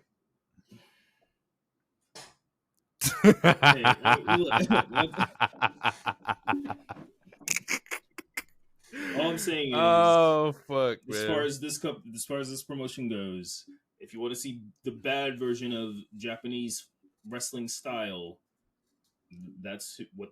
he's a bad version of Japanese wrestling style because that's his style. He wants to be a Japanese wrestler. That's fine. You love your heroes. That's fine. But I'm telling you, or I'm just saying, if you want the good version or the bad version, that's your example of a bad version of Japanese. I got nothing against Eddie Kingston. I think Eddie Kingston is cool. I like Eddie Kingston. I got you. I get it. Just like his style of Japanese. It's yeah. All right, I got you. Anywho, Swerve comes out. Swerve is super over. Promo about him not, winning the match at Revolution, which ended with Hangman tapping out, which I thought it was some of the most hater shit possible. I like, in my head, how I processed it was like, I don't want to see you win so bad that I'll tap. Like, because there was like in the match, like there's no reason for him to like truly like tap.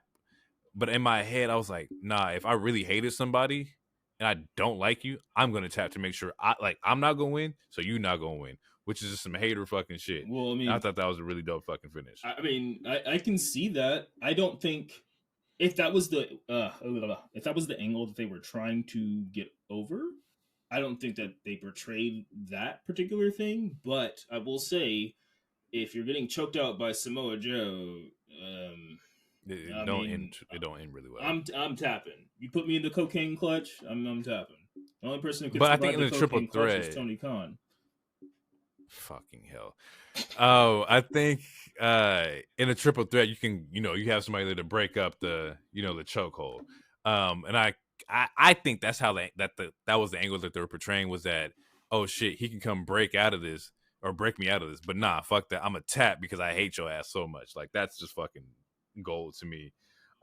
He comes out, or Swerve still also at real the quick, ring talking about. Also real quick, Swerve had opportunities to win that match, and he did. He let they both, which is I hope I'm not talking out of my ass. I feel like I predicted that was what was going to happen, is that they just hated each other so much that they forgot about the champion, the most dangerous motherfucker in the match, which was the champ. Yeah, and will put you to sleep in an instant, nighty night. And I feel like that's what happened, because Swerve had. I feel like there was a couple opportunities where he could have. It's not that he could have won the match, but it was opportunities where it's like you could at least attempt to win the match. Like, yeah, if you wanted the belt, you would have did this instead of doing that. Yeah, like go for the pin instead of doing all this other. But anyway, we talked about it in the last episode where we're like, Joe was the underdog in this. And not like in the sense of like, he's a champ, how could he be the underdog? But like nobody was paying attention to like Joe. No, afterthought would be a better term. Afterthought, there you go, yeah. Which is like that's exactly what that was. They came into the match using the champ as an afterthought. He let y'all know that was not the case. Which that part he says it was a good story. Sorry. It was like, and the thing is like I see this, AEW storytelling shit is XYZ, but for that match in particular, I felt like the story was in the ring. Like you said, they were focusing on each other and not the fucking title at hand. So we got like a little bit of in-ring storytelling of, man, like these motherfuckers really hate each other. Meanwhile, Joe's like, fuck y'all, I'm trying to get away from y'all. I'm about to win this match. Peace. Swerve is coming for Joe with or without the title. Joe saying Swerve's house revolves in Joe's world. And then we get an interruption by the Undisputed Kingdom. Which is a good bar. It's a good bar, by the way. Man, that's a crazy bar. Yeah. Undisputed Kingdom. You have a house, but it's on my planet, my nigga. It's in my world. Everybody knows Swerve's house is in Joe's world. That's a bar. Interruption by Undisputed Kingdom saying the only reason Joe is champion is because of Undisputed Kingdom, which is true. They kind of helped you fuck over MJF. Makes sense. MJF was still nerfed though, also. It's true. Cole tries to set up a tag team for next week. That was is Swerve Joe against Bennett and Taven, but that actually ends up happening today or during that show.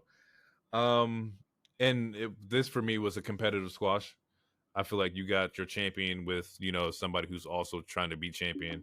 Not saying Bennett and Taven didn't put up a good match, they did, but just a competitive squash. Joe chokes out Swerve.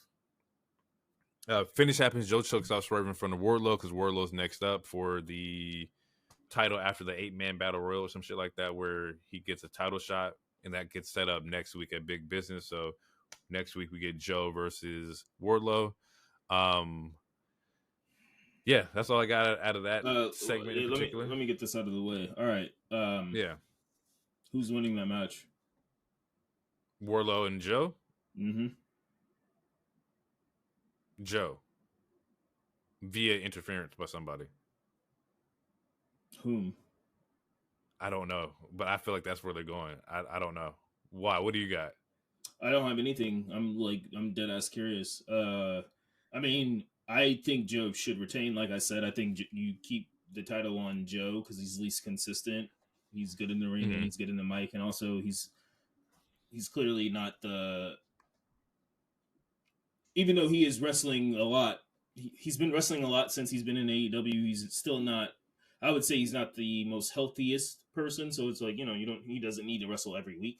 So keeping the title on him is a good bet until you want to pull the Okada or the Ospreay trigger. Unless they had someone else in mind. I don't think Wardlow. Personally, I don't think Wardlow. Just how I said with Swerve, I don't think Wardlow is ready. I think Wardlow's less ready than what Swerve is. Yeah, I can agree with that. And putting the title on Wardlow, granted, the Kingdom does need more prestige, which is why I chose Rodney to win, and he did. Spoiler alert. But I don't. Yeah, I don't. The way I don't think there's a good way to book Wardlow winning with it making sense, especially since MJF is not back. We don't know when he's coming back. Right. Yeah. I agree with you. I didn't think that the title shot should have been spun this quickly. I thought we'd give it like, maybe 2 or 3 weeks or some shit like that. But, knowing Tony, he's going to spin that shit right now. Well, there's... What? No, I was about to say something stupid. Because I was like, there's no date for the match. But no, you literally said that match is next week. So, yeah. Which is why I asked the question in the first place. Because, so I don't know. I don't see Wardlow winning. I know Joe retains, but I don't know. Maybe Joe taps out Wardlow. Maybe there is no interference. Maybe he just get choked out. Everybody can get choked out. Yeah. It's just what that does for Wardlow's stock. It's like this whole time y'all pumping Wardlow up, you're trying to build him up, you're trying to put him back in like the main scene and whatnot. For But like the third if time. like you kill the momentum before it even like grows, and that's one thing I will give. Actually, no, because they did it right with Swerve. Like Swerve built up his fucking momentum, and then he became into the title picture. Like I get it, I just don't know where they're going with the undisputed angle, and maybe like I'm not supposed to. Well, that's because Tony doesn't even know. Like it. Look, okay. For example, the Bang Bang Scissor Gang. The whole reason that those two gangs joined was to fight off Undisputed Kingdom, which, by the way, Undisputed Kingdom has less members than Bang Bang Scissor Gang combined. So the reason, like, that is true. they literally joined factions, and since they joined factions, they have not attempted to take out the reason why they even joined teams. So that makes no sense. Right there. Then, you know, we'll talk about it later. I mean, we get Jay White versus Darby, which we'll talk about later. I don't know.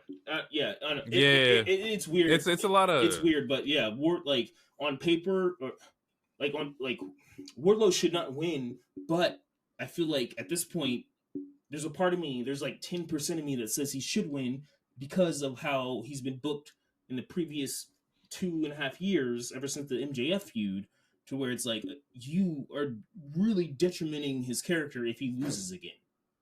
That's what I'm saying. I agree with you. But Wardlow as AEW champion, that's something I just do not see right now. But if it happens, I don't see it either.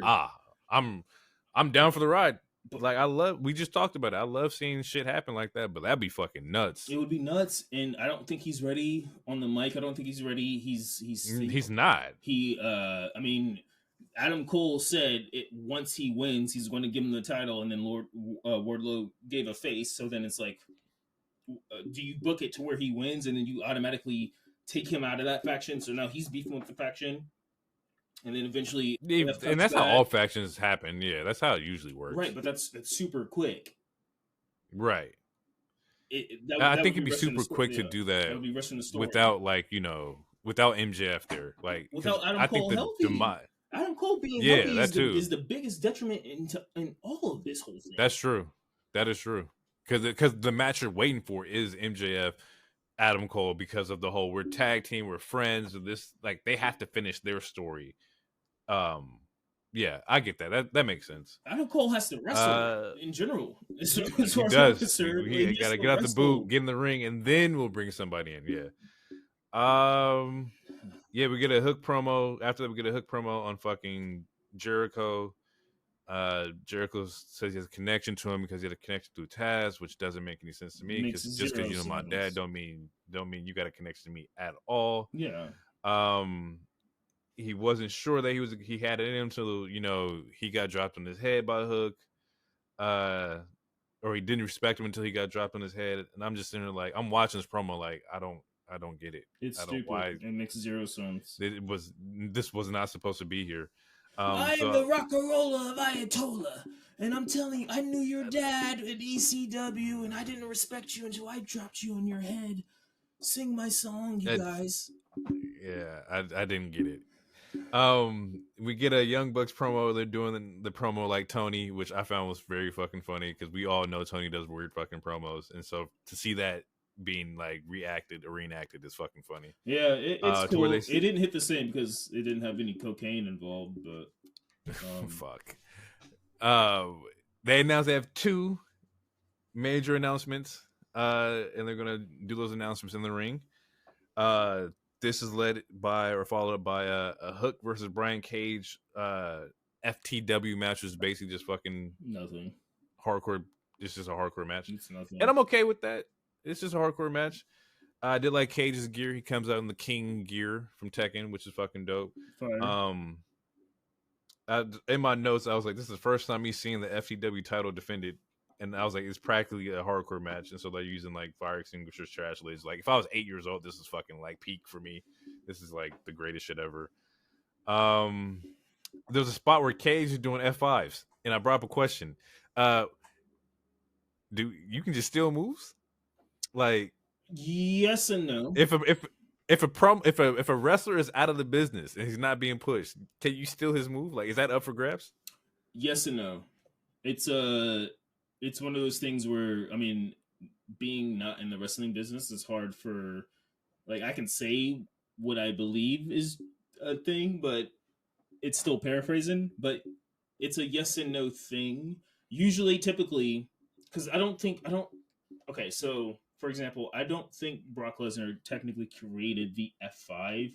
I think he would. Okay. I think he made it hot. I'm not sure that part I need to be fact checked on, but Brock Lesnar is one of those people that doesn't take too much pride in that kind of shit, to where like you need to hit him up, you need to DM him, like asking him, yo, is it cool if I do this? Like, for example, like Ricochet, he hit up Jericho when Jericho was like in AEW/Japan, and he asked if he could start doing the code breaker so that it could take, so that he's not doing 450 splashes all the time and wear and tear on his back. There's other examples of like wrestlers like or like Kevin Owens. He hit up before he started doing the stunner. He hit up Stone Cold and asked, can I have permission? So there is a rule, or like an unwritten rule, or maybe it is a written rule, but there is moments where it's like, yeah, you ask for permission. Can I use this move or whatever? But there are certain moves also to where it's like everyone does it. It's not like, so no, I don't need a super hit you up type of thing. I'm not sure if the F5 fits in that category. I don't know what category the F5 fits in, if that makes sense. Because Big Show used to do the F5 at some point, like when Brock was gone. Also, do you think that because it's not used as a finisher, it's different than it being used as a regular move? Like, if he just took the F5 and that was his new finisher, you probably could feel some type of way. But if you just do it as a regular move, does that change up anything? Yeah, it does. Because if you're doing something just for a pop, then yeah, I feel like it does change something. Okay. Yeah, if it's like if that's the move that you're saying, yo, this is how I end my matches, this is how I get W's. As far as what I understand about the wrestling business, there is a difference between you taking someone's finisher and saying that's my finisher, similar to Atame and how he felt about Punk taking the GTS. The GTS, yeah. Like he is still salty about that. So like there are certain moments where it's like, yes, that's a thing. Like you don't take someone's finisher and make it your own finisher. But in moments where it's like, hey, I'm doing this for a pop, I'm not winning the match off of this, I think there is a difference for that, to where it's like it's fine. And also, again, I don't think Brock, he's not the same type of person as like Hideo Itami or maybe a Bret Hart or something, to where they'll catch him, like they'll be salty about like, oh, you're using my shit or something like that. I don't know. Yeah, I don't think Brock Lesnar is in that particular category. It seems like he just likes to hunt. It was interesting and be a freak man with Vince. I don't think he cares too much about. yeah. So yeah, okay, yeah. Fucking freak man. That's funny. It was just interesting. I just saw that and I was like, yeah, I never wondered like how that works in the wrestling world. Like if you saw somebody do the fucking rock bottom over here in a different promotion, how you would feel about that. Or how anybody feels about that. Well, but The Rock would be for definitely sure interesting. The Rock would. He'd be tight for sure. Absolutely. Somebody do the people's elbow. If Ricky Starks broke out the people's elbow, like, oh my god, be the worst shit ever. Without asking, man. It's one of those things where you gotta, it's just a respect thing. Yeah, it's like doing the LeBron like fucking the chalk toss. I was gonna say baby powder. Yeah, the chalk toss. It's like. Like you can't do that. Yeah, you should ask and be like, yo, can I pay homage? Do you mind if I do it? And you get or some shit like that. That's fair. They do a attack spot where they throw thumbtacks out, which is like I said, always cringy to me because I hate the idea of getting thumbtacks stuck in me. Very unnecessary for a regular TV FTW match, but it is. I wasn't gonna say, but yes, unnecessary. Yeah, so Hook hits the red rum on the thumbtacks. He gets the dub. Hook gets attacked by Mogul Embassy afterwards, and Jericho comes out to save Hook.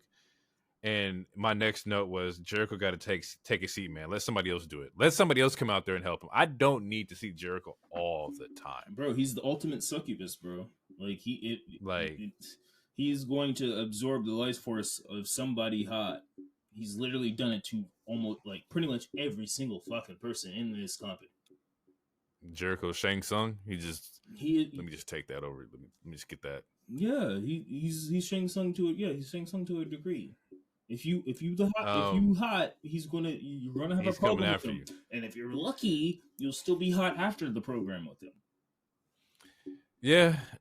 Maybe Jericho is the safe worker. Maybe he's the guy who's going to get people ready and shoot them off. Like maybe that's what he did with Takeshita to get him ready for Will Ospreay. Maybe he's going to do something with Hook to get him ready for somebody. Maybe Jericho is that's wishful thinking. Pass by. That's wishful thinking. That's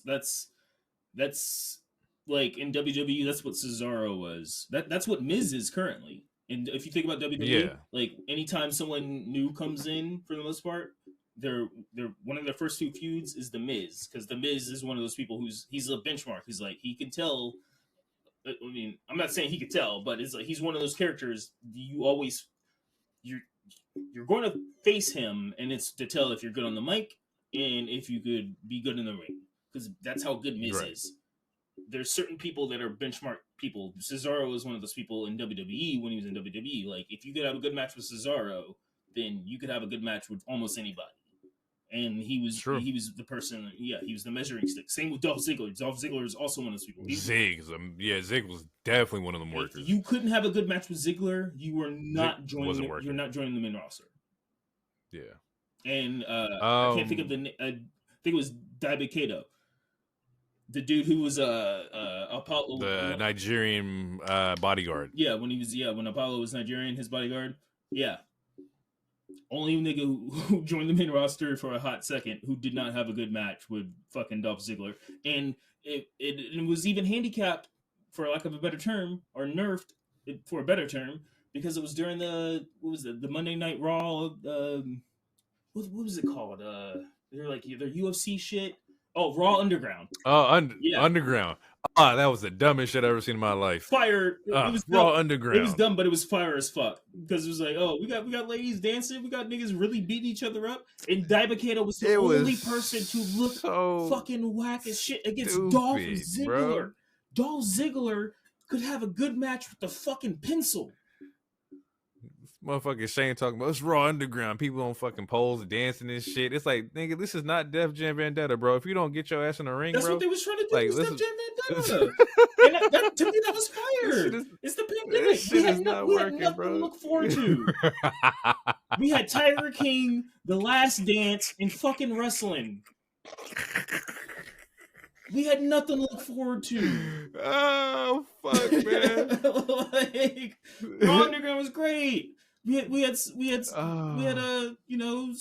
lovely looking sex worker types, and we had some violence. That was some Attitude Era shit, bro. Yeah. Actually, they did do some shit like that in Attitude Era. They were boxing. That definitely happened. I mean, there was broad painting matches and stuff. It was a lot more egregious and sexualized. But we still had promiscuous ladies of the night. They was dancing sensually. Nothing crazy. He said, pandemic, all we had was Carol Baskins in the Bloodline. That's funny. That was it. In the Last Dance. In the Last Dance. That was it. There was nothing on. We were desperate for content. Oh shit, man! Like pandemic, man. Hey, man. I'm watching Last Dance and Love Is Blind. I need something, man. Help me. Bro. So from there, Jericho comes out, saves. It sets up. There's a tag tournament for the belts. That's coming up. I think they're starting to put people in this week. Mm-hmm. Because Best Friends enters on Friday's Rampage. We get a Matt Menard versus Killswitch match, which is basically just a squash match. Daddy Magic. Don't want neither. Daddy Magic. Neither one of these niggas should be on my television. It was a quick match. It was definitely a setup match because Danny comes out to save Menard. Gets overrun by Nick Wayne and Killswitch. Surprise. Copeland comes out, hits Killswitch with a chair shot. He chokes Wayne out and then chases Christian through the backstage area. And this particular segment made me smile because it reminded me of like playing like SmackDown, like Just Bring It, where you just running around the back of the ring, back of like the arena, through the arena and shit like that, or like old school like hardcore matches and shit. But it gets to the point where Christian steals a car, takes a nigga out his fucking truck, GTA style, gets in the car and drives off and holds the belt outside the driver's side door or driver's side window. This sets up Copeland Cage 3, which is an I Quit match for the TNT title in Toronto. Yeah. Which Six, I'm cool with. I'm cool with, like, you know, bringing back, like, you know, I Quit matches. I haven't seen an I Quit match in a minute. I think the last one that I remember was it was Roman J. Did they do an I Quit match? You didn't watch Finn and Edge?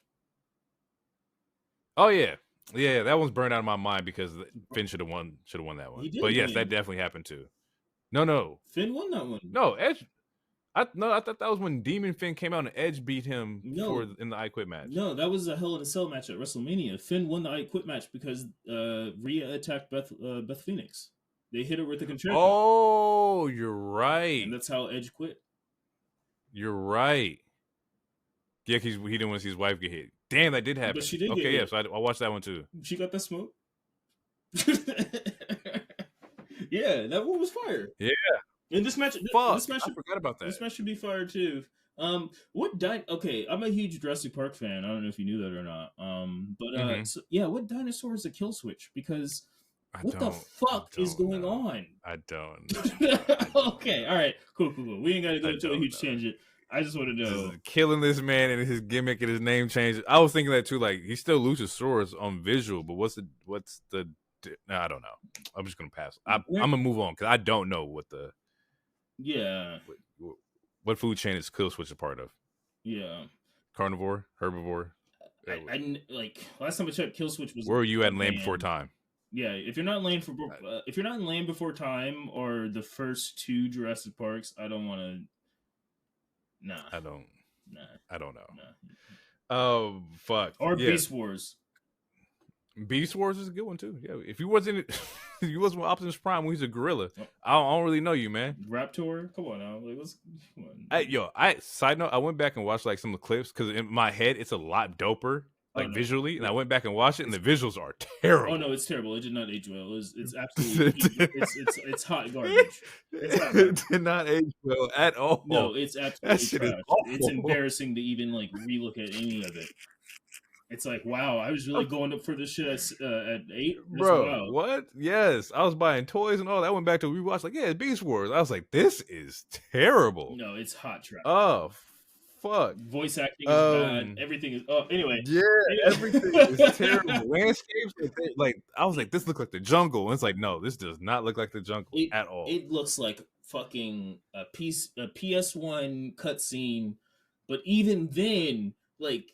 Final Fantasy cutscenes look aged well better. Mean back then, they aged well better than fucking Beast Wars, bro. Like, yeah, I don't know what happened. It's like a Sega Saturn cutscene or something. It's weird. That froze. Yeah, and the disc was skipping. Like, it's bad. Yeah. Back into Dynamite.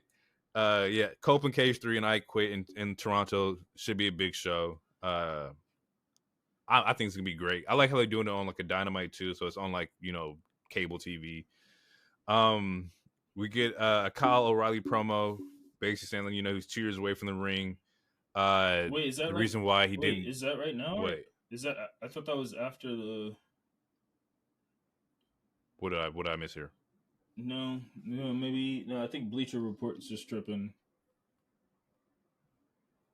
It's possible because I thought the ladies match was right after, but the Rio and Rio Statlander. Yeah, no, that's later. Okay. Yeah, we got a Kyle O'Reilly promo. Second chance. He was basically saying he didn't join Undisputed Kingdom because he wants to get a second chance to do it on his own. He wants to go out there and do it his way. Just quick note, I'm super happy to see him get back out there. I can only imagine, like, you know, being injured and people telling you might not be able to do your dream. Like, that would just be fucking terrible for me. Like, they're like, yeah, bro, you might not be able to, like, make a beat again. I would fucking lose my fucking mind. So it's really dope to see him get a chance to relive his shit. We get the good brothers, Matthew and Nicholas Jackson. during their entrances, the egging on more pyro, fully living up to like the gimmick of just being douchebags. They come out and say, Sting and Darby cheated. You invited all your friends from the retirement home to help out, plus your sons who happen to be 6'8" and 305. They say the one thing you can't take away is that the EVPs ended Sting's career forever. And then they said that due to the fact that the belts were up, they're going to enter in the tag tournament, which I kind of expect them to anyway. Like that just makes sense. Yeah. And after that, they come up. We get the two big. Go ahead. Yeah. Go ahead. Take it away. The two big announcements. Yeah, which is that they announced that Adam Page is suspended from the Elite, which all the headlines and shit made it seem like they were suspending him from the brand or like AEW as a whole, but no, he's suspended from the Elite. He is taking time off because he does have some family issues that he's trying to take care of, which is one of the whole reasons they did the injury angle the other week anyway, because I don't know if you knew this or not, but yeah, it came out. So the whole reason that they did the injury angle with Adam Page is because he had a family thing to where he might had to have missed that triple threat, but it turned out that he could make it. So that's why he still showed up for Revolution, but now he's going to take some time off. I have no idea how much time off. So that's one of the reasons why they suspended him during the suspended. Yeah, and so, and it kind of worked out because Revolution he attacked like both of the refs, or he attacked like two refs or some shit like that. So yeah, it's a good like storyline thing. I wouldn't say it's good. I would say it's easy, not lazy. Yeah. It's easy because they're playing these characters of EVPs or whatever. It's just an easy thing to like. All right, yeah. Well, hey, you attacked a ref. And you haven't helped us out in forever, so you're suspended.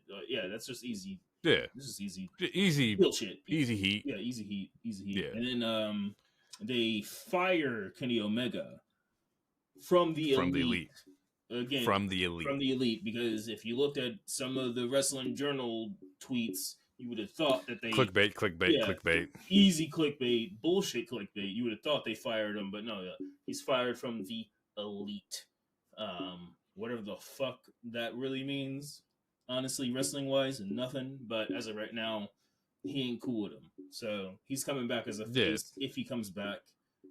Hopefully he does, but based off of his injuries, hopefully we don't see him anytime soon because I feel like he already wrestled. Nah, Kenny, chill out.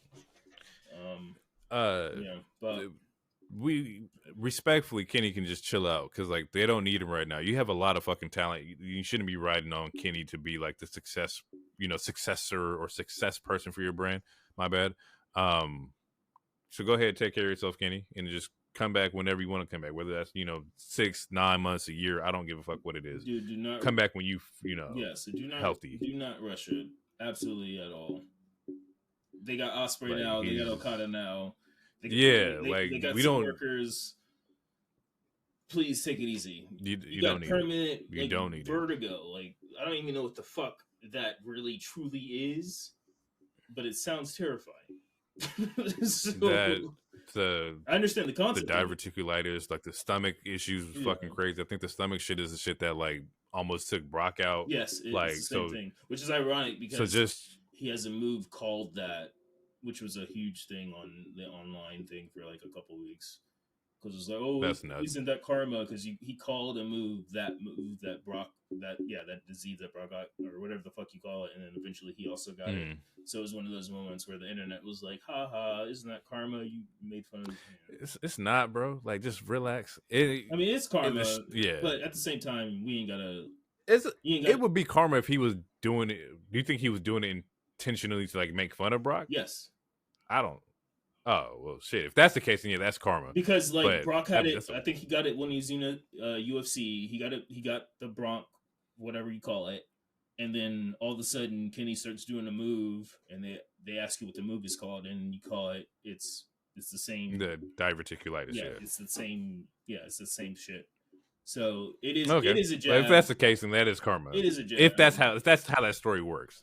It could have been a harmless jab, but it's still. But yeah, it was a jab. In the sense of irony and karma, it is ironic / karma ish.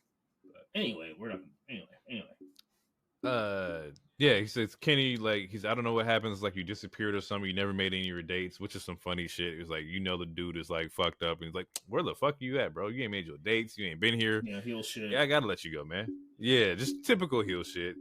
Interruption from Eddie Kingston, comes out wearing his sweatpants and Timbs, and then, like, the quote was that I heard that if I talk about you, I get fined. He pulls some money out, throws it at him, and tries to go off. Matt says, let's take it offline. Don't air out our grievances on national television. Low blow from Nick to set up the EVP trigger. Mm-hmm. And as they're setting up that trigger, we get some music, and that debut coin drop. Okada. Now, I don't know anything about Okada besides him being like the guy over in New Japan. Never seen anything. Never seen him wrestle. I seen his gear. His ring gear is fucking dope. I always see his interests. So I don't really have like anything to like base it off of. But apparently, him coming in as a heel, or my bad, getting a little ahead of myself here. Okada comes out. Okada looks like he's there to help out Eddie. He's not. He turns around, clothesline Eddie, and gets announced as the newest member of the Elite, Kazuchika Okada. Now I was saying that like I've never seen him, but apparently him coming in as a heel is a really big thing. Like typically he's a face. Yeah. And what better way to come in as like a heel than with like the EVP, and especially off of the bag that was rumored to get. I think you guys sent in the chat where it's like, oh, he got 2 billion yen, and I almost lost my fucking mind because I was like, there's no way in hell this man got 2 billion, and I read the yen part, and it measures out to like 13 and a half. Yeah. 13.4 million or some shit like that. But I heard that was also a rumor. Like the numbers weren't really announced. I don't fucking know. He's still getting, yeah, even though it's still speculated, he is getting paid, but like him, Ospreay, Mercedes allegedly, until we see next week. So I'm gonna say allegedly. What Punk got, like they're getting big money. Like they're getting big money. Is it what was it? Because I think it was like what 4.5 million a year or something. Yeah, 4.5 or some shit like that. If you broke it down, which that is absolutely the rumored number at least. Yeah, that's the rumored number, which is absolutely it's it equates to $13.5 million, resulting in $4.5 million per year. If that is the case, that's some wild shit. That is a bag. My brother, get it. I support people getting their money, but is it worth it? As far as an American fan goes, who isn't super into all the, I don't know. We'll see, but I don't know, man. I don't know. We'll see, because he was already he was already in an episode of Collision this week or whatever, and it's like he's the kind of person where it's like you would only put him on Collision if you want the ratings bump, but you also have to announce that he's going to be on Collision, and also he's still new. Like again, I don't know. Yeah. I saw I saw a lot of different things where like yes, the 4 mil is fucking nuts. I don't know if that's the numbers are correct or not. I saw that he's also going to relocate to America. Like that's came out too, that he wasn't just going to stay in Japan. Like he's going to come over to America.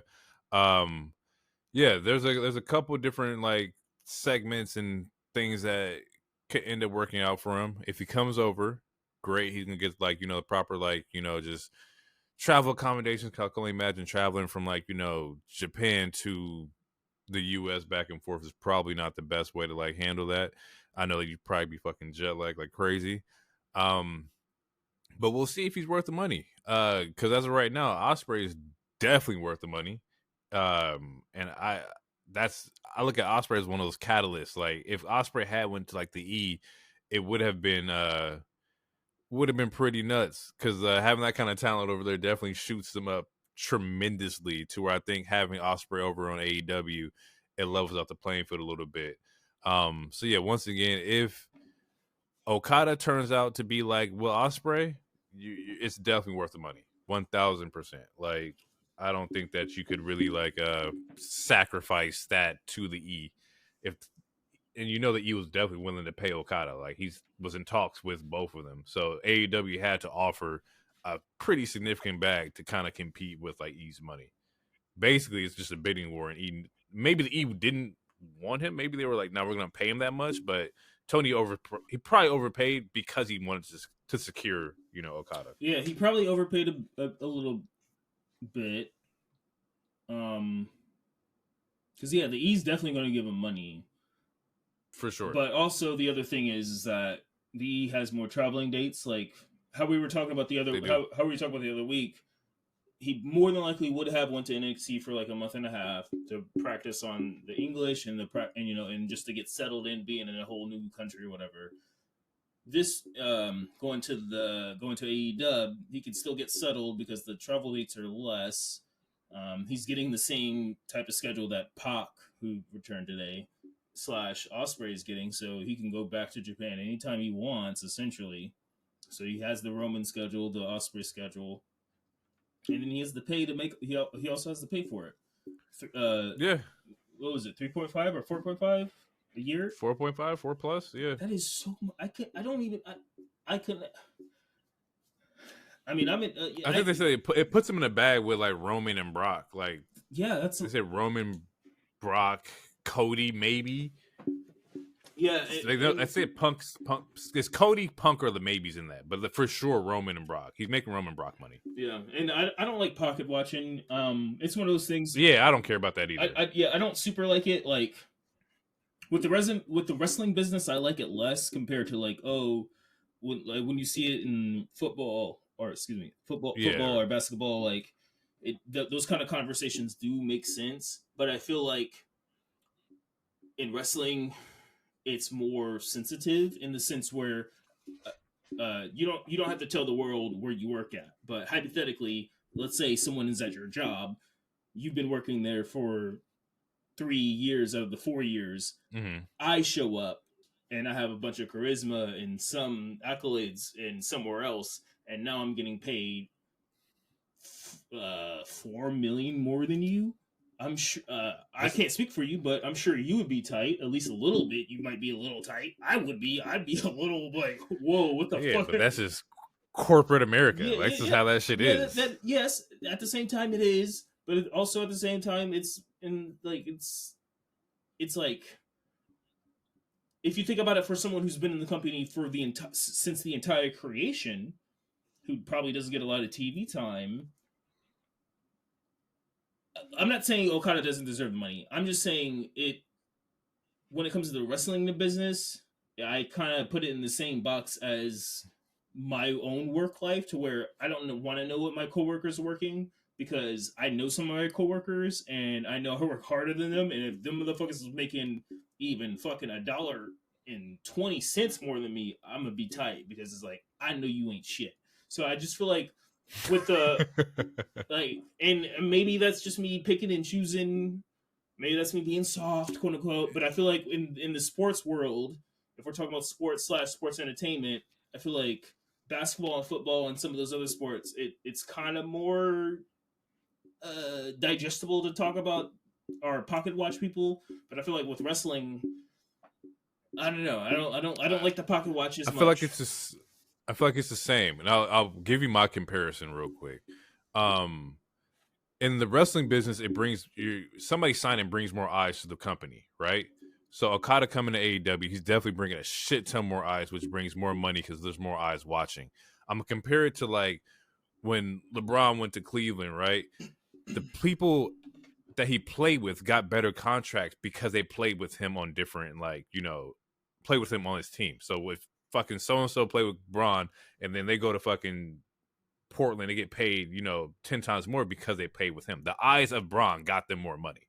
So that's how I kind of look at it with like Okada's, that the eyes of this huge talent is going to get you more money dependent on like, how much people are watching the product. Like, right, but that's just how that works. There's a caveat to that. So like if we can keep the basketball comparison, you're getting more money depending on if you're starting, or if you're getting more minutes off the bench, if you're someone who was on the bench before and still on the bench, you're not going to get that bigger pay. You're going to be more expendable.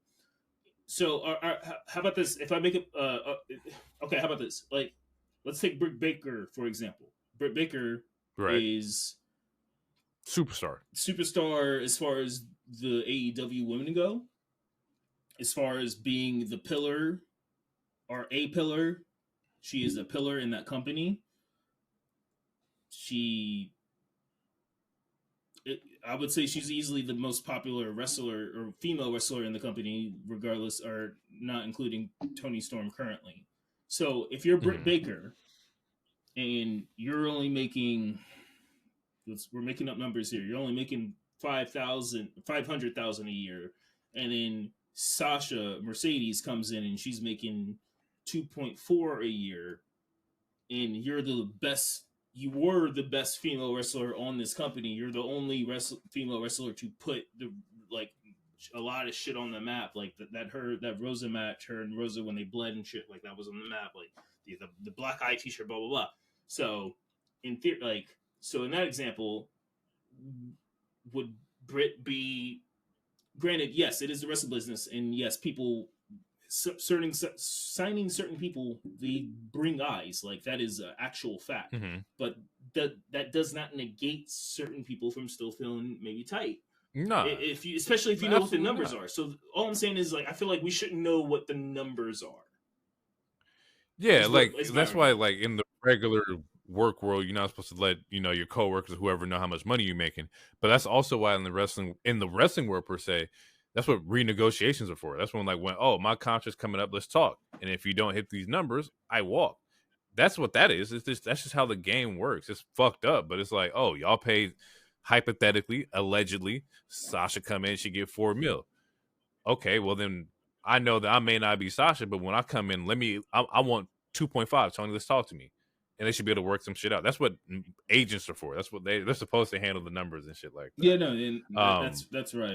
I just feel like it almost books you into a corner when you let that kind of information go out like that. To me, and that's why I think it's incorrect. There's no way that we get the real numbers of how much Okada is making. There's no fucking way. Yeah, no, I feel that too. Because there's no way to there's no way to really know. Like, NBA is different because the NBA team will come out and tell you so signed for $90 million. This is officially from the fucking Milwaukee Bucks or whatever. Yeah, and it's all public record too, or it's easier. Yeah, you could easily see that. You can Googling like wrestler salaries is funny because that should be outrageous. One site tell you this, and another site tell you that. So there's no way. It's all speculation.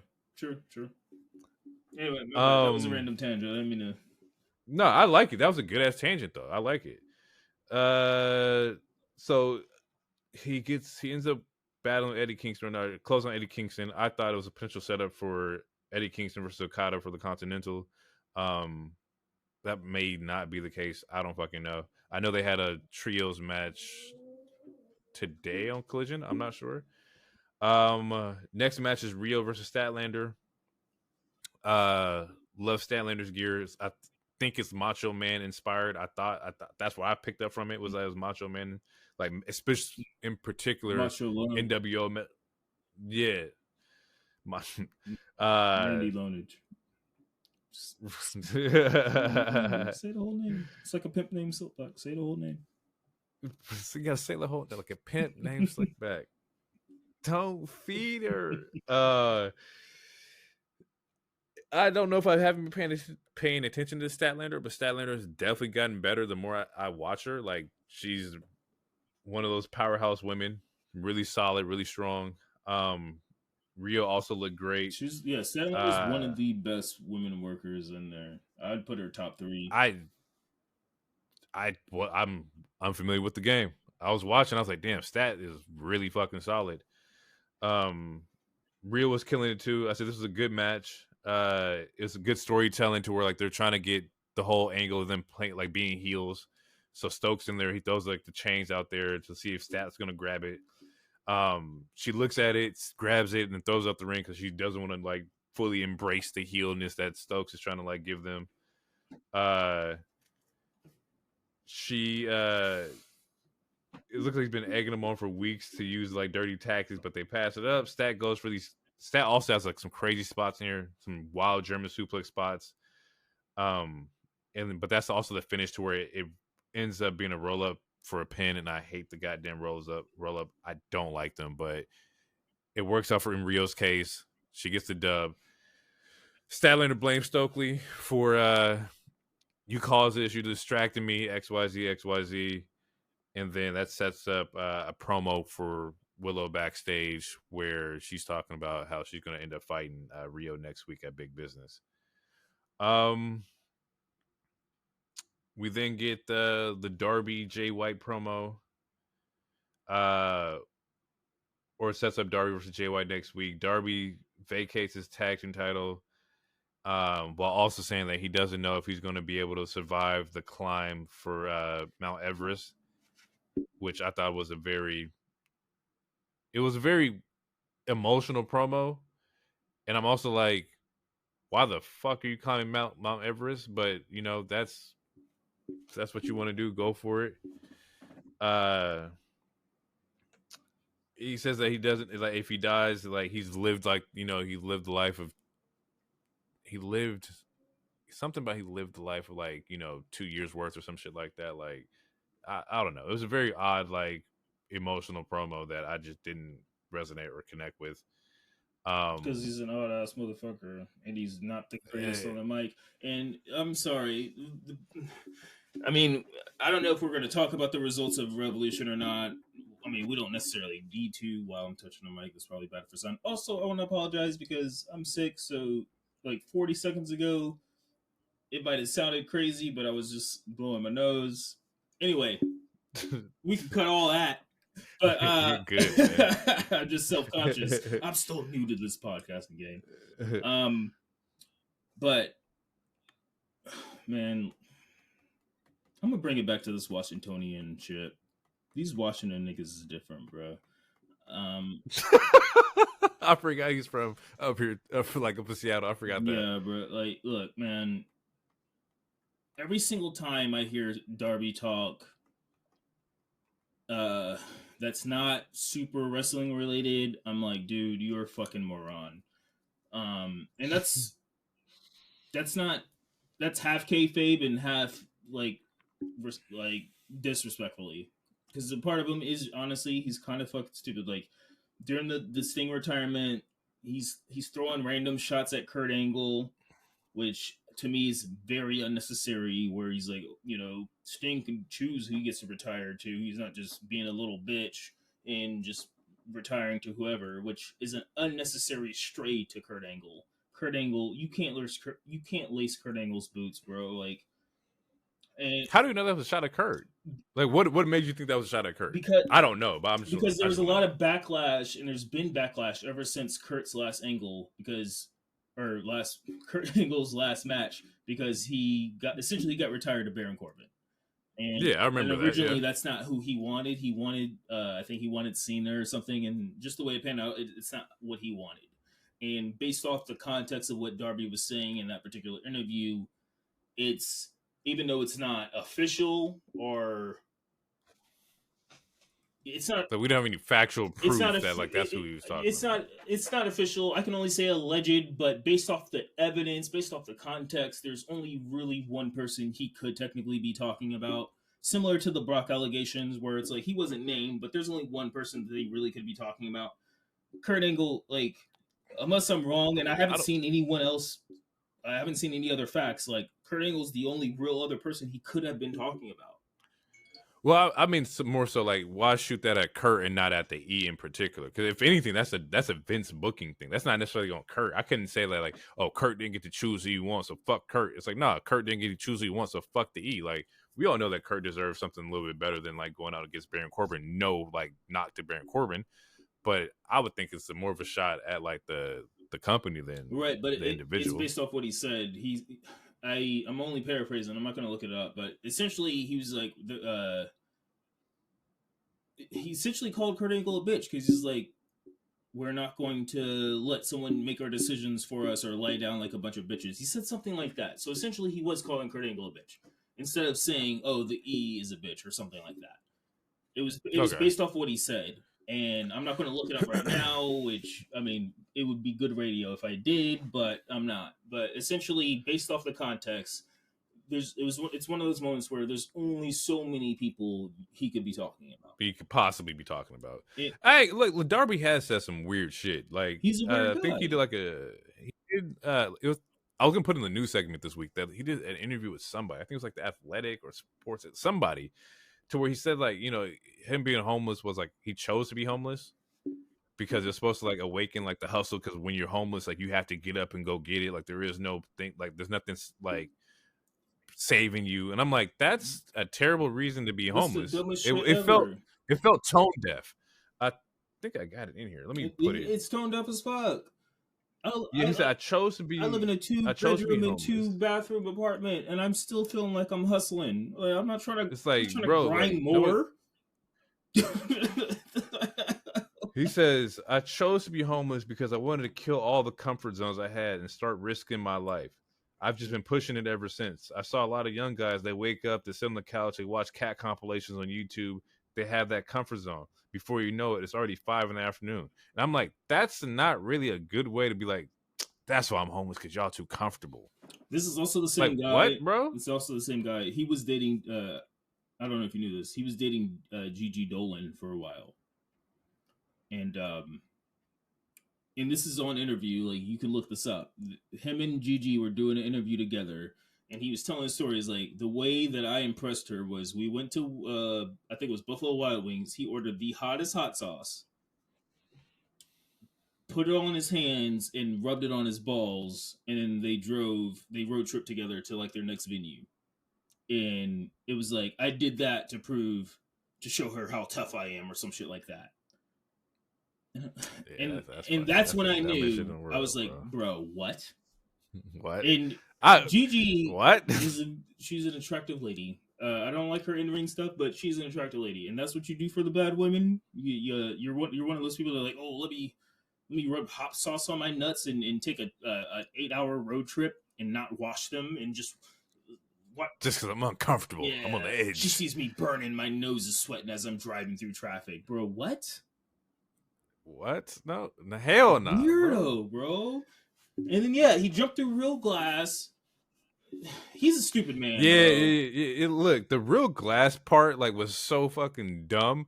And I loved the match, but like for like what's Sting and his sons, like I loved that. That shit was fucking hard to me. But like to go on that ladder and then jump off into real glass, like, and of course, like, it came out that they had medical professionals, like they rehearsed it a couple times. They had people at the fucking around the ring ready to go if just in case anything happened. But it was just a dumb fucking like spot. Yeah, it wasn't. There was no reason to do it. It's a dumb spot. I don't know why people are even arguing against it or they're being dense about it. Like, oh, if you don't like it, you're not a real wrestling fan, bro. We talked about we talked about it a couple times. Sometimes you got to protect the wrestlers for themselves. From themselves, I'm sorry. Yeah, absolutely. It's a dumbass spot. You jumped 14 feet off of a ladder that was through chairs, and also it's one of those moments where, like as a Blazer fan, when I'm talking about like, oh, why don't people ever want to come over? Then all of a sudden, people are just like financial experts in the market, and they're like, oh, it's a small market. Like you just know everything about the finance. You got a scholarship. Yeah. Shit. It's like, oh, so okay, just because during the AEW show in the very beginning, they were like, oh, we're not like if you get hurt, blah blah blah. But the typical warning, like, oh, if you get hurt during the show, something, that does not hold. Like, as far as the court of law goes, because I was just in grand jury duty for an entire month when we started this whole podcast. In the court of law, I'm sorry, like the glass spot is not going to hold up. Like when people go to wrestling shows, sure, you might accidentally get hit with a chair or something crazy, but if that glass would have went in somebody's eye or somebody's mouth as they were yelling or something, that little 2-second warning shit is not holding up. At least with it. I see what you mean. With a good, from like aspect, like at least with the somebody in the crowd, like someone could have gotten hurt. Like besides the fact that Darby did it, which Darby did do it, and he was busted the fuck open. And yeah, there were tons of doctors, but if he cut a real actual like legit artery, those doctors on the spot Yeah, can only do that so that much. show is that show's done. It didn't make any sense. I didn't it. Why? Why like well, why risk it? What was the reward for it? I looked at he cut himself up mad bad on like I think like his right side. Like he has like a chunk of like skin missing. I was like, yo, what the fuck is this? Yeah, It's just not it's just not the it's a brightest bad individual, spot, bro. and I don't understand why people are arguing it. And There's people arguing that spot. That's fucking crazy. bro, there are people that are dying and saying, "Oh, you're not a real wrestling fan if you dislike it." And I have an argument that's similar to this when we talk about SmackDown and The Rock, but it's like this whataboutism type shit. It's like, oh, well, what about when blah blah blah does this or but like, dog, that's not the point anymore. Like, what are we doing here? This man jumped off a 14-foot ladder through tables or through chairs holding glass for what? It wasn't like the Young Bucks. The Young Bucks wasn't even on the glass to like do it anyway. Like he did it, and they just rolled out the way. And by the time they rolled out the way, he still had like 3 seconds of coming down from the fucking ladder. So it was like, oh, we just gonna watch this motherfucker. I heard an argument that it's like, oh, that's going to be like when they do highlight reels or whatever. That's going to be their version of like when Edge did the spear to Jeff when he's hanging from the ladder or something like that. Fuck And it's no. like, sure, if he hit somebody, but he Yeah, didn't. hell He no. landed on nothing. Like he hurt himself. That's not a highlight reel. I'm sorry if that's not going to No. be in my collage during the AEW Dynamite commercial because all I'm showing is that a stupid fucking asshole jumped out of jumped out of the fucking 14 feet and landed on the glass with not hurting anybody but him fucking himself. So no, that's not a fucking highlight to me. It's stupid. It was dumb. It got a lot of eyes, and I guess like they say any publicity is good publicity, but it was just a dumb spot. Back to the show. Yeah, crazy tangents. Yeah, it sets up Darby for Jay next week before he does his climb on Mount Everest. We then get a House of Black promo, which leads into House of Black versus Jay Lethal, Jeff Jarrett, and Briscoe. And then we get my match of the week, which is Kyle Fletcher versus Will Ospreay, which I was not going to give a match of the week. I was sitting here like, nah, I'm going to hold off. Will Ospreay can't just get match of the week when he first shows up, but the match is that fucking good. Like, I'm sorry, people. Like, that's just what it is. I'm going to say you should have trusted your gut, but, Nah, that shit was solid. It was like I tried. It was I was really like I don't know. I was sitting there like, man, maybe it's not, but like there's things in the match that I saw that was really fucking dope. Like more in particular from like Kyle Fletcher more so than Will Ospreay. I didn't know who the fuck this kid was. That's exactly the reason why you shouldn't, because you didn't know who this guy was. Well, you said Ospreay, someone who just got signed. I can't give him obviously match of the week. I don't know who he was. Let me finish. Let me tell you.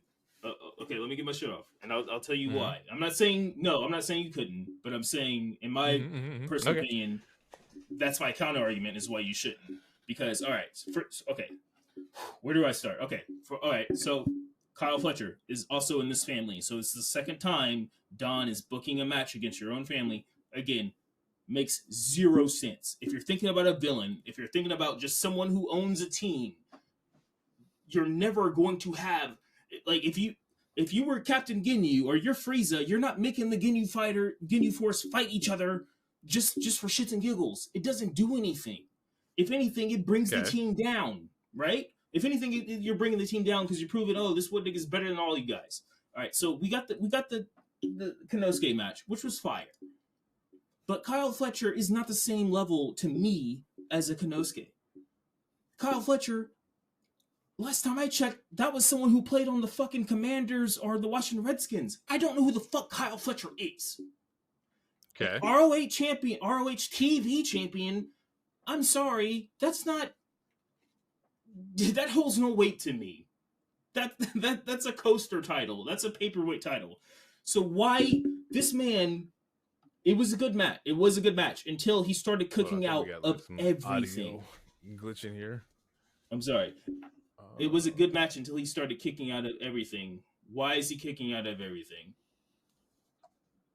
Who the fuck is Kyle Fletcher to be kicking out of everything? You're not making Kyle look good. You're making Will look neutral. You're making Will look mediocre now. It's, to me, it's backwards booking, because like you're trying to make this crazy. That's just AEW style, though. Right, but sometimes, and that's the problem. Sometimes you need a squash. But also, like, Will should not have had two crazy 50-50 match bookings back to back with the same faction. You're in this, it's the same faction. And again, we're talking about Kyle Fletcher. Most people do not know who he is. And he's kicking out of crazy shit. Like, you're kicking out of a top rope poison Rana and what does he call it? The hidden blade or whatever the fuck it is, where he fucking elbows you straight to the fucking temple. Why are you kicking out of that? Who are you to be kicking out of that? Swerve could probably kick out of that. Hangman, sure. Maybe an established character, but Kyle Fletcher is not an established character. We don't know who he is. Maybe, like, for me, like, I gave it to him because it wasn't necessarily the storytelling as far as, like, you know, who looked good, who looked bad. It was just what they were, like, just how captivating the match was.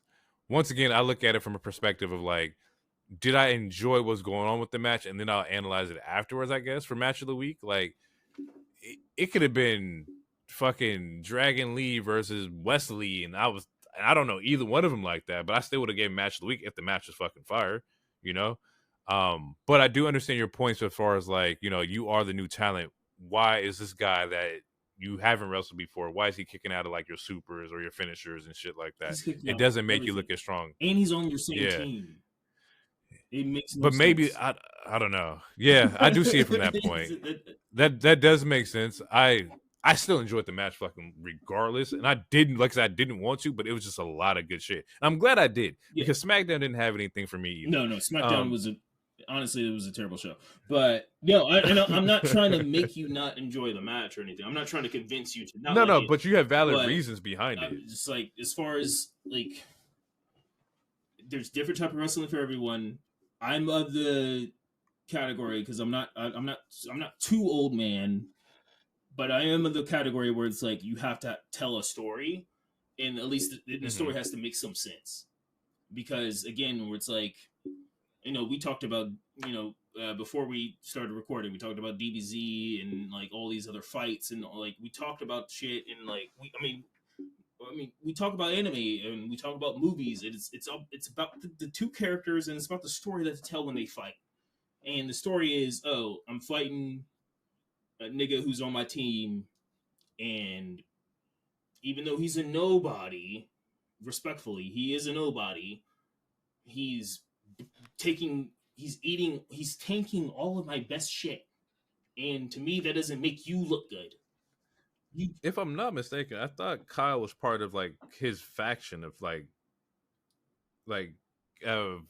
is he I think this is the Aussie Open, like, is that, like, yeah, but the team that, even then, as far as the American audience go, that was not that was not an over team.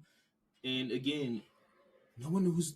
I mean, they were signed. I think they're signed to AEW too.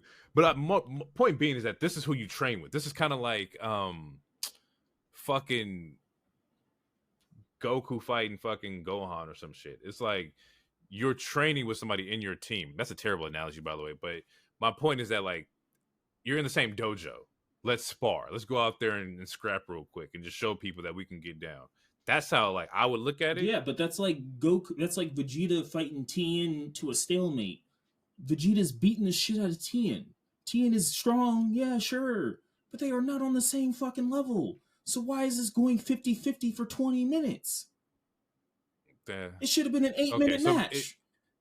Is your point more so, like, it shouldn't be as long? He shouldn't look as strong if you are that guy. Yeah. Like, if you're the guy, yeah, okay. You're building, you're trying to build this. I mean, granted, AEW is already accustomed to Ospreay, because AEW fan base, they usually watch New Japan stuff, and also Ospreay has been in multiple AEW matches already.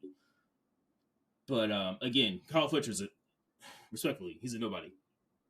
Why is Ospreay? But I think that was a good point to like put him out there though, is that because you are quote unquote a nobody, that what better way to get out your talent and show you that you can be somebody and elevate the TV title and at the same time against going against Will Ospreay and taking him to like the ring or whatever. Yeah, but it doesn't make sense when it's Will Ospreay's second match and it's also the same person on his team.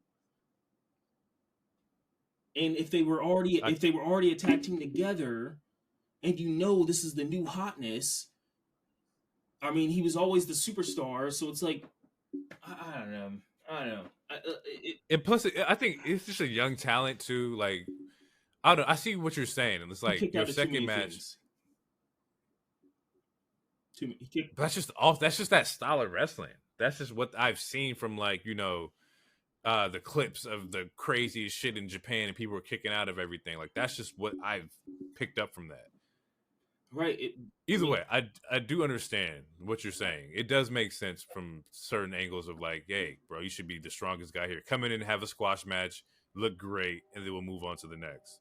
I mean, it didn't have to be a squash, but it could have been a competitive. It could have been similar to the fucking what was that competitive squash? I don't know. It could have been a competitive squash. It didn't have to be one. I don't know. Kyle kicked out of too many crazy shit. Too much crazy shit, and like usually with the other Japanese stuff, it was like there's a lot of history behind it, and there's story. True. There's story to it. There is no story to this. This is a regular exhibition ass match. Like if this was 2K or something, this is just a regular random universe match. This is just a random match. So had they booked this like 4 weeks out, and this has been a 4-week like thing, it would have made more sense. Okay, it would have made more sense. Yeah. Okay, I can give you that. It finishes up. It was a dope match. Like I said, there's a good powerbomb reversal sequence that happened from like Ospreay and Fletcher that was really fucking dope. Show ends with a standoff between Bryan Danielson and Will Ospreay, and I just left money back because that's exactly what that is. And I think it came out today that that's going to be on the AEW Dynasty pay-per-view, which is in St. Louis in April. So yeah, Bryan, Ospreay, book it. I'm here for it. Yeah, that was AEW. Real quick, we're gonna take the audio break real quick, and we get back from the audio break. We're gonna go into SmackDown and put that gospel on you. Yes, boy.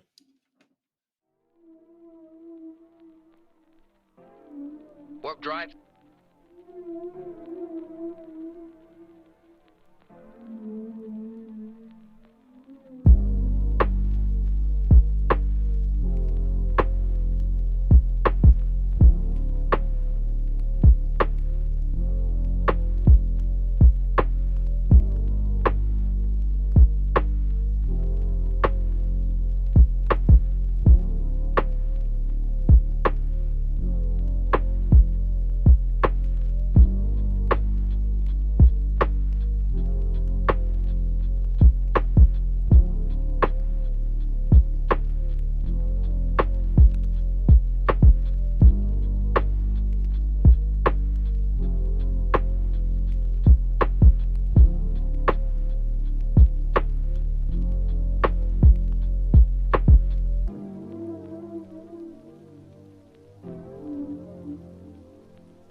Back from the audio break.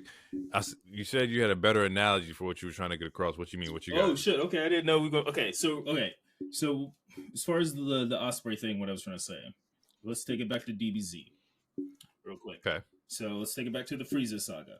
You remember during Planet Namek when Vegeta comes out the healing pod first, and he is strong as shit. He's beating all these people, beating the fuck out of all of them, right? And then he runs into Ginyu, Raccoon, and Zarbon, whatever. And at first, Vegeta was a shit. Then he gets jobbed out to Raccoon and Ginyu, I think. He gets jobbed out. Raccoon beats the shit out of him. And at this point, Goku comes out the pod. And what happens when Goku fights Raccoon? He beats the dog shit out of him. There is no 50-50. Like, you see the established, in just those couple fights, you see the established power rankings where, for a couple episodes, Vegeta was the strongest person on Namek for a hot second. Like, not including Frieza, until we see Ginyu Force, right? And then... Right. He gets out the healing pod. He's the strongest motherfucker there. He's beating the fuck out of everybody. He runs into Raccoon and Ginyu. He gets his shit wrecked. Goku comes up. I'm healed now. That's the new power ranking. And he doesn't go 50-50 Raccoon. He beats the dog shit out of him. He beats fucking Ginyu until Ginyu changes. And then Goku gets hurt again, and then he has to fucking heal. And then since then, Vegeto's healed, and he's a little stronger. I mean, that's whole Saiyan stuff. But the whole point is that there's an established power ranking, and you cannot sign a new hot talent who's super over as fuck, such as an Osprey or even an Okada, and there's other people you can list, and then you have them. You can't have every battle can't be some 50-50 anime shit. Sometimes people have to job and take a quick L. It can be competitive. It doesn't have to be the Lesnar versus Kofi shit. It can be competitive, but if you're trying to establish like legit power rankings, not every battle can be tooth and nail, and everyone's scratching and calling for the last move or the last maneuver. Like, some battles have to be like, I'm that person. You're not on my level. You're not in my ranking. I'm that shit. You're still good, but you're just not on my particular level. So, okay, would it have made more sense than instead, if it wasn't Osprey, it was like Takeshita Fletcher, and Takeshita beat the hell out of Fletcher to show you that, yeah, he beat me, but you can't beat me, kind of thing. Like, does that make, like, the power ranking, would that have made more sense? To me, yeah, because as of right now, you're like, I don't know how many people are in that stable or faction, but as of right now, clearly Osprey's the strongest one, but he's going tooth and nail with both the other two people, and to me, Takeshita is the best, is way better than Fletcher still. So it's, I don't know, it just makes the power rankings confusing. Yeah, I see. I guess like I guess I look at it from, like, if we were using like another DBZ analogies, like in this version, Osprey is like Beerus when he first fought Goku. It's kind of like, oh, I'm surprised that you kind of like you're holding up. That's kind of how I see it. Is that like, yeah, you're still the god and you're strong as fuck, but this dude right here is like, he's trying to like come up. Maybe that's how it was played out. The way it should have been booked is, and I said it earlier, Tien. When Tien had that moment with Cell, and he did the tri-beat cannon like 5 times, that was Tien's best fucking moment. I don't think he's had a moment as better before that or better after that. That was his shining ass moment. All he did was hold the line for a little bit. He wasn't going to beat Cell. There was no way he was beating Cell. He was just buying time, and he bought enough time to where shit could have worked out, but other people are fucking stupid. But that's a whole other conversation. But again, I got you. You see the power ranking where it's like, yeah, he held Cell back, but that was all he could do, is just buy you 2 more minutes. He's not beating this character. So practically, Ludwig is not going 50-50 with Gunther. He shouldn't. Okay.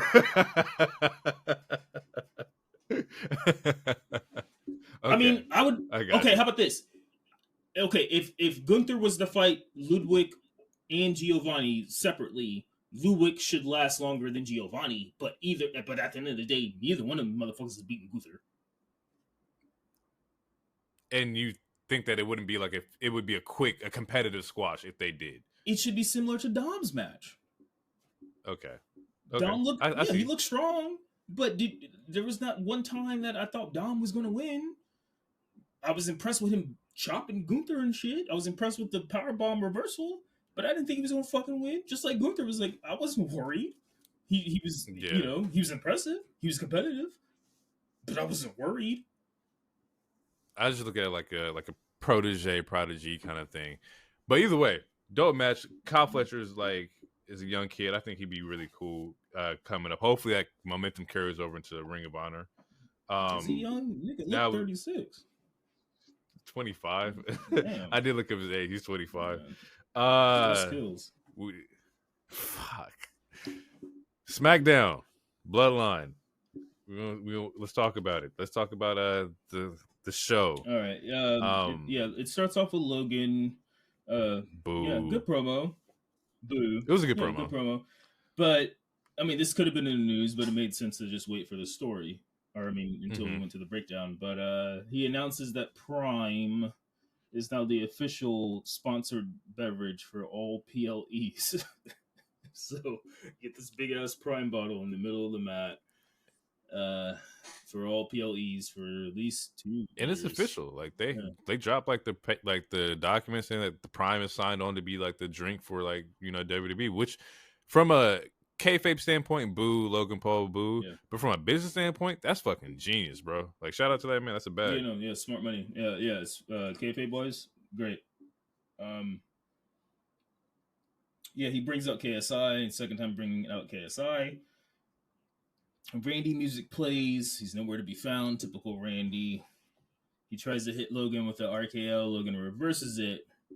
And then we get KSI knowing what his fate was going to happen. He was just sitting there praying. Turns around, eats an RKO, sells it very well. Surprised he's not trying to join anytime soon. But again, wrestling is hard. But there's a cringe spot in here. There's a cringe moment in this, and because the whole time he's like, Logan's like, UK is on KSI, UK is on KSI, and the crowd starts chanting USA, and I'm like, I hate it. I don't know why it makes me cringe so much when they do like the USA chants in WWE, especially when it's like a talent from like the UK, or when we had like the whole Muhammad Hassan, even though that was supremely racially motivated. I hate that chant because it's usually directed towards somebody who isn't from, the United States, but it's like a weaponized, we're the guys over here. It's us over here. It's like, hey, relax, bro. We know where the fuck we're at. Like, we're in Dallas, fucking Texas. Of course we're in the fucking USA. Either way. Yeah. I'm not. Yeah. Most of that is because Vince always had foreign people be heels. And I mean, it wasn't just Vince in professional wrestling. Like G.I. Joe was that way too. I mean, there's other like usually during the Cold War and all the shit, like the foreigners are the heels. They're usually the bad guys or whatever. But the USA chants they've always been cringe to me, especially they've always done it. Especially since 2016. Like it really feels different. Yeah, it feels different. Like I love my country. I love my country to an extent. I love it. But the most I will rep this country is during the Olympics, because other than that, the country doesn't usually rep me that way. So respect. Unless it's the Olympics. Yeah, unless it's the Olympics, I don't really. It was just weird. But it's Dallas, Texas. I know I know what crowd that is and everything like that. It was a cheap heat. It was just like move. Yeah, for sure. And I guess any reaction is better than no reaction, especially in the wrestling business. But I was like, that's what I mean. I would have booed too. The Queen. Yeah, for sure. I'm booing KSI, like of course, because you're KSI. But then it's like, the fuck is this? Anywho, he actually sold the RKO pretty well too. Yeah, Randy dragging him into the fucking Prime spot, that was pretty solid. Then coming out another new angle, and it looked like he was essentially making him the eye in Prime. Yeah, in Prime. Hilarious. But another new camera. And things like, this is really good. This is good shit. He's like, this is good. He's drunk the prime bottle from him. Like that was solid. I like it. Sure. And then, so that sets up the Randy. Or no, it was a tag match. So yeah, it was RKO KO versus Austin and Waller, which was a solid match. Not a whole ton of spots. Theory's still selling super good. What it was here? Logan attacks. Yeah, because Logan comes out, he attacks both Randy and KO. Yeah. He tries to slip on the brass knuckles. Yeah, that's right. Orton catches him with the brass knuckles. He takes the brass knuckles from him. And then as Orton's about to swing at Logan, Logan moves out the way. He almost hit KO. And at that point, Randy takes the fucking brass knuckles off and drops them in his trunks for what I'm assuming is future use. And then that's pretty much it with that. Like, yeah, it looks, they play on that. Oh yeah, Randy. Yeah, I'm not trying to attack you, bro. We on the same team. I'm not being the typical Viper, at least at this moment. So that's good storytelling. And then we get a pop up RKO before that, which was a good finisher. Easy money as far as like the team and the branding. A pop up RKO, that's fire. Please add that in the next game. And solid match. And not much else that's all I got from that. I mean, the next was it was a damage control or Bailey damage control video package. Yeah, we got a Bailey segment. And we talked about this before. Ever since they hired long-term writers that pay attention to the story, and also ever since Triple H fully took over, they pay attention to the stories. Like nothing is forgotten. Bailey is a babyface right now, and she's suffering from the consequences of being a heel for the last 3 years. Similar to what Jay had to do, when he's trying to get KO's consequence of my actions. Like, it's erasing that bullshit where like, oh, a heel turns to a babyface, and now all of a sudden all the babyfaces forgive them. We're on the same team now. Like no, it's not hunky. Like it's bringing realism to it, to where we get a segment later with Bianca, and it adds more realism to it. Towards like, oh, I mean, I'm supposed to feel sorry for the person. This person's been a fucking asshole for 3.5 years. I can't feel sorry.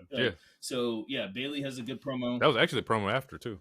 Yeah, no, it was. Yeah, it was. Yeah, so we get the Bailey segment, super cool. She talks about pain the last 4 years, and then as that segment ends, you see Naomi watching it on TV, and Bianca, pops up and is like, "Girl, I know you ain't watching this and feeling sorry for her." And Naomi's like, I feel kind of bad. And Bianca's like, look, no disrespect, but you ain't been here for the last couple of years. She's been an asshole. She deserves this. Yeah. But look, hey, I ain't gonna be a hater.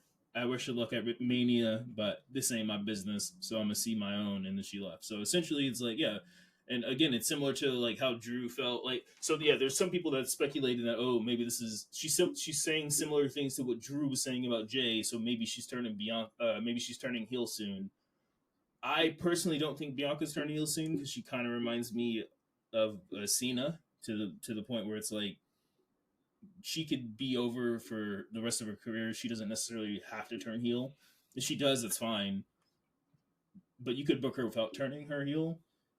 So I'm not going to automatically assume they're going to turn her heel. I think this is just storytelling in the sense where it's like, I'm not going to just easily forgive and forget. Bully Bianca would be fucking insane. I think that's also what you would save that for Jade, because Jade's not going to be a face. I wouldn't book Jade as a baby face when she comes out. Jade's going to be a face. You think so? I mean, she was a face during Rumble, essentially. Yeah, I don't know. She's Jade's starting off as a face, or at least a neutral person, where it's like, I'm just here to make money, get belts, and beat anybody's ass if you step up to me. But that's what I'm saying. That whole angle of make money, get belts, it's perfect for like being like a heel. Like you just don't care about nobody. You just want to come in and fuck shit up and let me get paid. You know why I'm here. Yeah, but that's not essentially. You can have those attitudes, and that's not essentially being heel. That's all what it takes to be heel. That's essentially that's just you being a tweener. Like you're anti-hero at that point. You're here to do your business, get paid, and get some belts. Like, unless you're attacking baby faces and breaking into motherfuckers' homes and all this other stuff, you're not like yeah, essentially that would just be her being a tweener. But and yeah, I think they're gonna start her as a face because they're just like how they're pushing Bianca, which is again why I think they're gonna be on separate shows. Is that like I mean she's built like a fucking superhero. And I think they're going to push her that way, similar to Bianca. Like they're built like superhero. Like either one of those women could easily play Storm right now. I mean, not acting wise probably, but as far as like physique in like like a silhouette or anything like that, they can play Storm right now or any black superhero you want to make. They look like Greek goddesses. I don't think they're gonna. Yeah, I don't think they're gonna start. I think Jade is a. I mean, Jade or Bianca could easily be healed. Bianca's been healed before. She's good at it. It's true. But based off of the Rumble appearance, I think they're gonna start Jade as a face, and then we'll see what happens. But I think they're gonna start as a face because they want her to be cheered, which is why they've been letting her simmer this whole time. They want her to be cheered, which is why she got the pop that she got also. It's gonna be interesting to see how like they move or maneuver because right now like the women's division definitely needs like a complete like not rehaul but like we need to know who the heels are, we need to know who the faces are, and that way we can book our storylines right now. And I think it's ironic, but you have three of the black women who are typically in the same side right now, so one of them has to switch over. Somebody got to be healing this shit, so it might be Bianca. Maybe this sets up Naomi versus Bianca, which is I'm down to see that. But out of that, somebody has to be the heel, I mean, it could be. I mean, just because we got three black women doesn't mean one of them has to be black. And also, I do think one of them will go to Raw because I don't think they're going to keep all three on the same show. I don't think so. Because Raw has no black. I mean, fucking Zoe Stark is like 25% black, I think. But Raw. We're really God damn. Well, I mean, her dad, I think, is partly black. I don't know her. No, yeah. I know what you mean. Saying, like, as far as like just Nubian black women on Raw, there's no black women on Raw. Like Jade's not signed anywhere, and Bianca and Naomi is for sure currently signed to SmackDown. And then Braun went to SmackDown, so like you have to give Raw something. Yeah. I'm down with that. Yeah. Raw got Becky, Rhea, and fucking Jade. I think that's a good like little core you can kind of fuck around with. Mm-hmm. It sets up fucking Cross versus Bobby, and I have no buzz for this. They killed the momentum for this so many times for me based off like the no DQs, like or the DQ like finishes. Like I'm tired of it. Like at first I was excited. At first I wanted to see it. The momentum that they had in the tag match, they fucking use a fucking DQ finish on. Yeah. So I'm like, now what the fuck do we do? Like what? Yeah, why do I care about this? I was semi-hyped until I saw that Scarlett came out with Cross. Because the whole thing was nobody's supposed to come out. And then as soon as I saw Scarlett came out with Cross, I was like, all right, this is ended in DQ. Because it was only 3 weeks ago that Scarlett attacked Bobby when B-Fab finally joined the team. So why the fuck why wouldn't Scarlett attack Bobby tonight? You guys. We're not that stupid. And then man, look, it wasn't on the news docket, but Montez had a cool ass video package based off of what the promo package based off of what Cross said tonight that released today. And man, I don't know. They got to get the profits away from Bobby. You can keep Bobby and Fab together, but Bobby and Profits, the pride or whatever you want to call it, it's not working. It's not. He is a charisma vacuum, which is how I also feel about Rock, and I will get to that later. But it's because you're like you're not putting them in trios, tag matches. Like there's not even like a manager segment where like Street Profits on the ring while Bobby's having this one-on-one. It's like everybody got groups. Why in the fuck are y'all having one-on-ones? And it's like, oh, Scarlett interferes, and then AOP comes out, and then the Street Profits come out. It's like, bro, like we both know y'all got clicks, so let's not beat around the bush here. Like I don't know. I won't necessarily put it all on Bobby. I just think that like as far as the pride goes, it's on Bobby. Both like Bobby and Cross are very similar right now to where like, they don't have like watch value. Why am I watching you? You know, like Cross in me in particular, Cross just doesn't do anything for me. Like I remember seeing him in like NXT where he had the bald head and he was out there running a fucking, you know, amok and whatnot, doing crazy shit in NXT. And then he gets dropped. He comes back. I'm excited. He has the little segment of Roman, but that doesn't really go anywhere. And it's just a lot of bouncing around and fucking up of like character development, which is probably based on around like VKM and the bullshit that he likes to do. But I don't know, man. I don't have anything for it. I won't put it on anybody in particular. I would just say that like y'all gotta, the booking wise, they gotta stop fucking around. Well, like just give me something. Yeah, I feel like there's two things you can put the booking on this feud as far as why it's not getting super over, because yeah, like every match cannot end up with a DQ. It's stupid. It's not getting any team over. When you said Bobby and Cross are similar, you're right. Bobby and Cross are similar. They're both buff. One's buffer than the other. They both lack charisma. Cross has more charisma than Bobby, though, and they both can't. Both can't talk. But Cross can also talk a little bit better than Bobby can.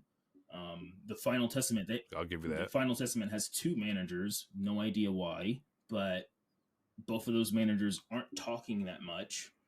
AOP, I keep harping on it. They don't match the Final Testament aesthetic, because why are they wearing vests? It makes no sense. And yeah, Street Profits, they are the most out of all. How many people is this total? Like that's like what, 10 people total in both factions. Street Profits are clearly the most charismatic. They both can talk.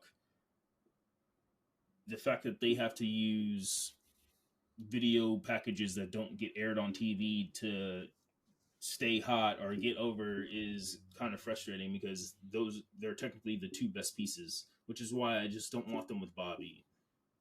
I do see what you're saying. It's like the ones who are suffering the most out of this is probably Street Profits. Yeah. Because they're so fucking good, but your momentum is getting fucking killed every fucking week. Yeah, they should be fighting because Judgment of this Day feud. right now. But instead, Absolutely. Yeah, they're or Pete and fucking Tyler or something else. Just get away from. I mean, this even shit. the AOP match last week was good, but the story that's going on is not good. Yeah, but that's based around booking. That's not a them thing. That's not a talent thing. That's you got to put that on the director. Yeah, no. Y'all can't produce these matches like that's right. Yeah, no, that's what I'm saying. That part is based on the director, but as far as the pride goes, I do not want Street Profits with Bobby.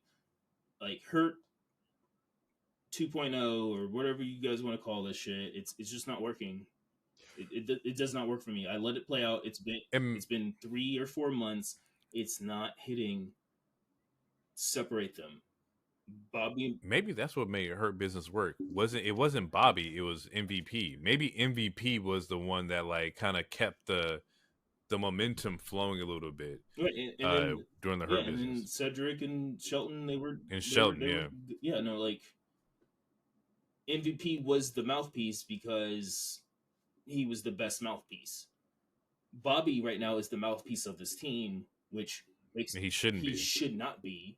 B-Fab shouldn't be, and Montez could be. But if you make Montez the mouthpiece, then it makes it look like he's the leader, which causes other issues. So the best thing to do, which is ironic because his promo was like, "I'm not the leader unless they want me to be the leader." Like that. That's funny. That's a good little tie-in right there. Yeah. I don't. We'll see how this storyline goes, man. I'm giving it until Mania. I mean, I'm already over it, but I swear, like, bruh, if this is not, if this was, it weighs SmackDown down. I don't want to. Yes and no. Yeah, yes and no. Well, based on where they put it, like they put it in the middle of the show, so you get all these highs from the intro. So the Logan Paul to the Randy match, very high. You're riding on a fucking momentum wave, and then the next match is fucking Cross and Bobby. And it dips fucking back down, and then you end the show with fucking Bloodline. You need a better mid segment of your matches. Yeah, honestly, this show was just ass. Honestly, I mean, but you are right. You are right. But no, yeah, the show was ass. But no, you are right. You need there's two bright spots in this in this show, and the thing is, they should have got one of them. Should definitely got a longer like segment than like this fucking bullshit. So we'll get to that, but like everybody comes out. AOP comes out. Profits come out. BFAB chases Scarlett away, and that's how like the match ends. We get a Dragon Lee Legato promo, where Electra Lopez is saying Lee looks like a kid dressed up as Ray, and that LWO is dead. They push Lee down and walk away, which sets up the match for Lee versus Angel Garza. Angel Garza. Yeah, my bad. Oh, was it Umberto? I don't remember. But yeah, no, yeah, it was Garza. Yeah, essentially, they called him a cosplayer. It's like, you ain't no Rey Mysterio, nigga. Yeah, Just nigga, nigga wearing a mask, bro. Get another Hall of Fame graphic with Paul Heyman, Nakano, and the U.S. Express. Then we get the Stratton versus Meechin match, which this is one of the matches I think should have been longer. This match didn't even get a first like ad break. Most matches get like, oh, we'll be right back. No, this bitch was over before the ad break even happened. Yeah, it was like a 5-minute match. It was good. It was a solid match. One of Meechin's better matches, and Tiffany won with no cheating. Compared to last week also, and it looks like it's setting up Meechin for some shit because she also had a random backstage thing that wasn't aired. What do they call it? Behind the new the behind the scenes promos and shit like that, or like the WWE exclusive promos. Yeah, WWE exclusive where she's like something needs to change. But yeah, it was a solid match. We got a good. Yeah, it was a good women's match. Dope backflips into the elbow. Like Stratton's a fucking star. We said it last week. We're gonna say it this week. Like she's fucking good.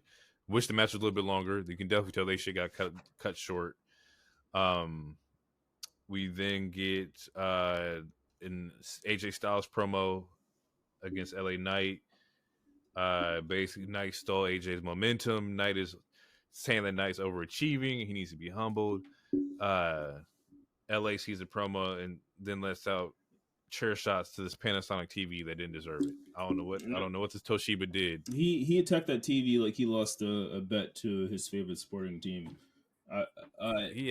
And honestly, it was funny because he was attacking the second TV. He's like, and he was talking to the TV like it was AJ. And it was like, God damn, bro. It was good. LA knows how to make the most of whatever time he gets. It's true. We talked about that too. Like he'll make everything count. Both things were good. And then we get a New Catch Republic. It was essentially a 2K promo, which that game was fun, or it is fun. It's great. But yeah, essentially 2K, not much to really say about it. Then we get the Dragon Lee Garza match. Dope match. This is the second match that was really good on the show. Yeah, good match. I don't have any notes on it. I literally just wrote the match. I like the match was dope. Dragon Lee finished with the Hurricanrana spot, similar to like just old school Ray, like just nice little Hurricanrana to pin. I love Garza's like gear. It reminded me like Kane inspired gear. I don't know if that was the case, but it was really cool. Dragon Lee gets the win from the Hurricanrana and then gets jumped by Legato afterwards, and they set him up with a triple power bomb, like the 3-man fucking shield like power bomb. And then he does like his rant towards the LWO after they, power bomb saying, this is your fault, XYZ, XYZ. Yep. From there, Aldis checks on the status of Cody and Seth to get them ready for their Bloodline segment, and realizes that all these security people at the door didn't do their goddamn job because them boys are not in the room. Yeah. And then we get the segment. We get the Rock Roman segment. We also get another damage control segment real quick where Kai essentially says that she's the brain. So that she's the leader, and then they all start talking their shit. It was good shit. Good promo. Okay. So Roman comes out with the Bloodline. Then The Rock comes out and he reminds us that Black Adam flopped because his new entrance is nothing but lightning bolts. Hey, I ain't gonna lie, the new entrance is hard though. Yeah, it was hard until you remember that, Flop Adam is out here and just That shit was clean. That shit was tough. yeah, it was tough. You know what else was tough? Watching him slap his goddamn veins again. I know you hate that shit so Looking much. for the- That shit is so The fucking chills, the goosebumps. the goosebump. You're a grown ass man, bro. I don't know what the fuck I'm talking about, bro. I'm sorry. No one. He's slapped. No, I'm not taking that. He's slapping himself. Anyway, yeah, I literally wrote slapping his veins. Pissed me off. We get a long pause before Roman speaks. Greatness stands before you. Him and Rock laugh, and then they hit us with the acknowledge us. And then that's when Cody's music hits, and then Cody and Seth come out similar to the Shield, where they come out through the crowd. Yeah. Come out through the crowd. Look good. And now we get to face. We're all 4, 5, or whatever in the ring. The first point I have is Cody's like, do you even have the authority to make this match when Roman is your chief? Essentially, because you acknowledge Roman. Yeah. Essentially saying, I mean, you're Roman's bitch. Like, are you even sure you can make this match? But this is family. I know this is what family does. We acknowledge you. It's like, hey, bro, like, what the fuck are we doing? It's a yes or no question. Yes, let's go. But he practically said that, like, yes, I acknowledge, and that's what family does. You acknowledge who's the head of the table. You acknowledge who's like the tribal chief. Yeah, he starts talking forever. He's talking so much he forgets his fucking lines. And at this point, he does repeat some shit. I think that's what the Instagram promos are for, like the Twitter X promos are for, is that he's practicing his ability to throw out promos again, and that's why they're so fucking long. Practicing. That's interesting. Practice. Not the game, but practice. Interesting. That's wild. How much practice do you need? Because last week was a 20-minute video on top of a 40-minute promo of the show. That's an hour. Man, when your movies is just you in the different costumes, you got to get a lot of practice to get some new shit off. He been running the same movies forever. The Rock stars in the movie as The Rock. Yeah. You can't say there's never been a Dwayne Johnson drama. There's never been like he's a fucking hospital doctor. None of that shit. Like, he is The Rock and everything. His best movie is The Rundown, and fight me. Someone fight. His best movie is The Rundown. Easily. I might agree with you. I like The Rundown a lot. He actually showed character. It was gonna be the Rundown or like Walking Tall. One of those two. I think The Rundown is probably the one I like. Walking Tall, I feel like is almost the start to the bullshit, because it's just him being just strong and I'm a father. Gridiron Gang was a good one too. I'm strong and I'm a coach. Yeah, pretty much. That's it. An exhibit. I'm strong. I'm in the jungle. Yeah. and that's when we start getting, Jumanjis and Rampage and Earthquake or whatever it was fucking called. It's all the same movie shit. where he has one leg and he still clears 2 buildings. Oh, sweet Christmas, dude. Anyway, this man stresses me out sometimes. Holy fuck. Okay. So we get do you have it? Seth comes out with they're all in the ring right now, and he's mentioned that Seth is the walking clown show. You shut your mouth before you say something stupid. It's before that, real quick. So yeah, as the Rock is starting to talk, you know what the sold out crowd starts chanting? Diarrhea. Diarrhea, quack quack. A line that on Monday, so many people, including a couple of friends of ours, so many people were like, "Oh, that's corny as fuck. He can't talk like The Rock. He ain't The Rock." Even though he's saying the exact same type of shit, it just sounds so much worse because it's not The Rock saying it.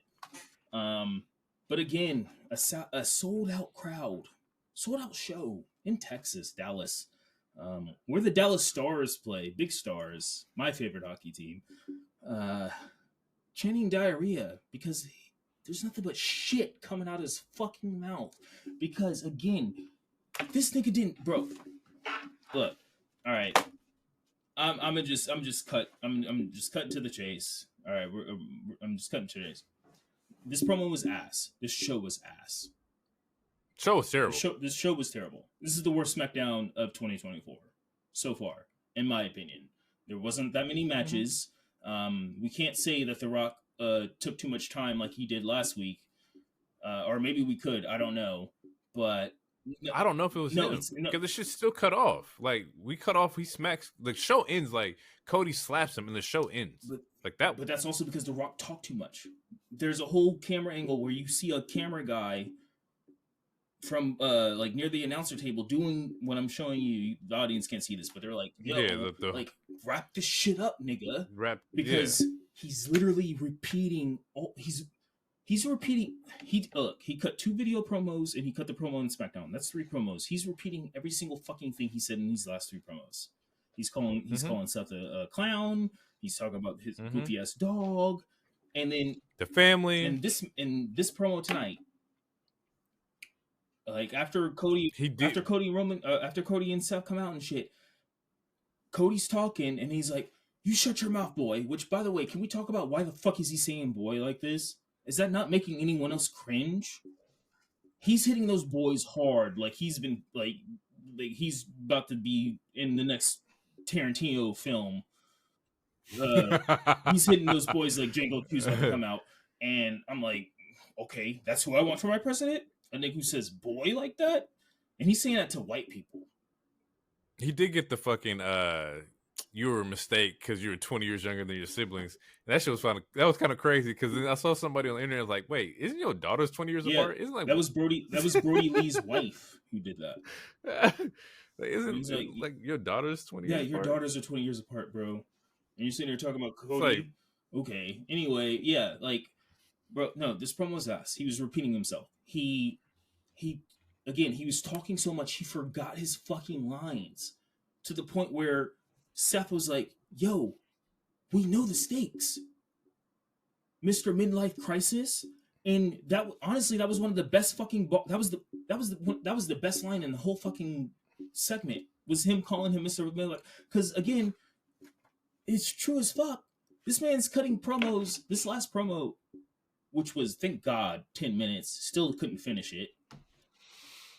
10 minutes. I listened to it in the gym and I don't remember anything. I just remember him in the fucking cowboy hat, and that shit was funny. I got through 4 minutes and I couldn't do it because he was repeating himself in that. And the best part of the last 2 weeks in these promos is that he's cutting them in empty places and he's talking shit about a dog.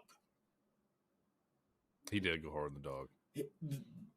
The best part of, honest, deadass, the best part of this feud is him beefing with a fucking dog. And that's what I'm talking about, the charisma vacuum. But what's weird about that, though, is that, like, the charisma vacuum is a thing, but it's also, like, he's getting pops. He's still popping, bro. He's like, The Rock. People are supposed to, that's what I'm saying. They don't understand when to boo him, when to say diarrhea chants. They don't know what the fuck they want with The Rock. It's like he's still getting the reaction because wrestling from, like, fans both are sides. sheep. Brian Danielson said it the best. It's because they're sheep. And also, I've said this multiple times. People love to go up for nostalgia, but if we're being completely honest, this promo tonight or last night was cheeks. Last week was sure Beth had Karens and shit. It was funny. But all he's doing is regurgitating the shit from the 90s, which is why people our age range is fucking eating it up. But this shit is not... Even the younger people are eating it up, though. That's the thing, is that it's like... It's not good, man. It's not good to us because we're used to it. We've seen it. We know what this is, right? But I don't think this segment is meant for us. I think it's meant for the newer audiences. I think it's meant for the people who are just now watching... This is meant for the fans of Dwayne Johnson and not The Rock. This is for the people who watch Jumanji, who watched like all his other shit. This is not meant for us, bro. I disagree. I counter that because that's why he's going heel. if it was not meant for us, I do not believe he would be going heel. He is the biggest action movie. He's the biggest movie star in the last. He was forced to go heel though. Was he? Yeah, we want Cody Chance breaking out over. Not we want Cody Chance, but we want Cody trending. That was a force. It was because of the way they handled the bad situation. They could have still pivoted. But look, even if they would have pivoted. That shit would have erupted even more. And you need the fucking buys on Mania. Like you gotta give them what they want. Bro, the show is already sold out. We can only talk about it's good for business as much as like we can only say that so much. But WrestleMania sold out after last WrestleMania. It was already sold out based off the implications that we were going to get Roman Cody 2 without The Rock. The Rock added more sales, yes, sure, but shit was already sold. Every show is sold. House shows are sold out. And that's without The Rock. That's without a Roman. But the thing, even with that, it's like, what I'm gonna keep going. I'm gonna go back to the fucking whole day one shit. Like day one shit, Rock was a face. That Rock was supposed to go against Roman. So like, when I say he's forced to, he was forced to because of how they handled fucking Rumble. Have they not gave Cody the Rumble win? Let's say they gave Drew the fucking Rumble win, you wouldn't be in this fucking situation. But because they gave it to Cody, you already know, well, if Cody wins, we want him to go against Roman. Why would he go against Seth? Which fucking fucks up your whole trajectory of Rock and shit like that. Like, I don't know. This pivot feels sloppy. The pivot that they're doing, it just doesn't, it's not resonating. It's funny, but it's not that's the thing. I don't Mania moment yet. I'm still of the belief that it's not a full pivot. I honestly deadass think that this was the trajectory all along, and they just fumbled that one particular SmackDown with Cody giving his spot away. I don't know if it was a pivot, and even if it was, look, The Rock should be a heel. I believe The Rock should be a heel because I think it should set up Rock versus Roman as Roman being the babyface. Because Rock being a heel is more interesting than Rock being a face. But I think Rock being a face is easier because he doesn't, like, the promos would have been easier. That's why he's so shaken up, is that, like, the Rock promos as a heel, he wasn't prepped and ready for that shit, even though it should already be in your fucking veins. Well, the Rock being a face is him cutting those America promos that he cut on Jinder Mahal. But that's what I'm saying. Those are easier to do. For Rock to come out and be like, y'all want Rock to be president? Those are easy fucking promos compared to coming out and I gotta diss Seth and I gotta diss Cody without even knowing who the fuck they are. He knows who they are. No. What I know that, but what I mean is that, like, you're not, like, the history of, like, okay, well, when did Cody become this and when did Seth become this? Having, like, contextual shit for your promos. Like, when you just got to come out and say somebody's ass, like, what are you gonna do? You're gonna clown Seth for how he looks. You're gonna talk to Cody about. And I'm going to get to that. How your disappointment from your fucking father. Like, there is no promos in his. There's no real work in his heel promos. That's where even though I hate his heel promos, that's where I do have to disagree because I feel like him being heel is getting a bigger reaction from everyone. Like, because they're bad. But it's not just because they're bad. Like, last week wasn't quote unquote bad. Everyone loved last week. Everyone loved loved that 2-minute promo. We talked about, but he was attacking the fans, and that's what made that easy. Right, but he also called Seth. That's the first time he said the clown emoji. That's the first time he talked about the goofy ass dog.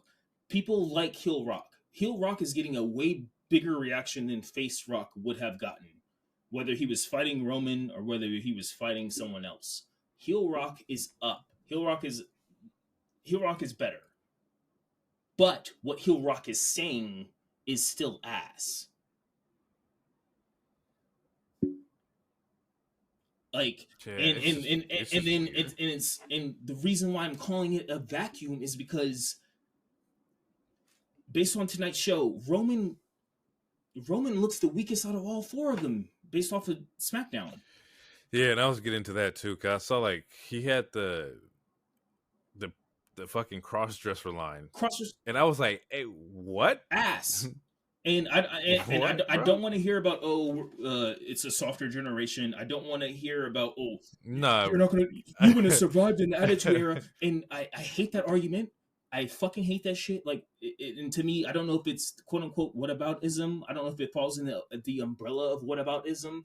But every time someone says some dumb shit, and the only counter argument is, "Oh, you wouldn't have handled the Attitude Era," bro. No, Nah, I grew up in the Attitude Era. I could easily handle it. But what this motherfucker is saying in 2024, it's weak. That's what I said. Lazy. Yeah. That's what I said. Cross dressing in 2024 is nuts, bro. It's lame. It's lame as fuck. He's fucking. If this was 10 years ago, he probably would have called him a trans, or he probably would have said the F word. And that to me is lame. It's cheap ass heat. I don't even think, honestly, and maybe I'm giving him too much credit. I don't even think MJF would have called him a crossdresser. MJF would have figured out something way more clever, way more fucking clever. It's ass. And like I said the other week, if the only insult, because again, Roman has never beat Seth one-on-one clean, and the only insult you guys can say is that he's wearing his wife's clothes and he's like, that's the only insult you guys can fucking come up with. Like, dead ass. That's the only thing you guys can come up with. But motherfuckers were talking for 8 hours about, Seth said diarrhea. How childish is that? Even though Rock has called motherfuckers Rudy Poos and said John Cena is like a box of Fruity Pebbles. And he said New Day's horns were llama penises. But Seth saying diarrhea is too childish. That's where we draw the line. That's where it's corny. Fickle. But this motherfucker, this is what it is, this bro. motherfucker's talking for 20 minutes, repeating himself about nothing, saying the same shit to the point where, I think Cody had a response, but he didn't have enough time, so the only thing he had to do was slap him. Yeah, you saw him prep for that. Like, he took the glasses off. I was like, why is he taking his glasses off? And then, like, the slap happened. I was like, oh, that's why. So, I don't know, bro. I think we're not going to dwell into it anymore. Like, it's just, it is what it is. Like, SmackDown is just, it was a bad episode of SmackDown for sure. It was a bad episode. And there's rumors that Rock is going to have a concert next week. And I'm worried. I'm worried it's going to be ass.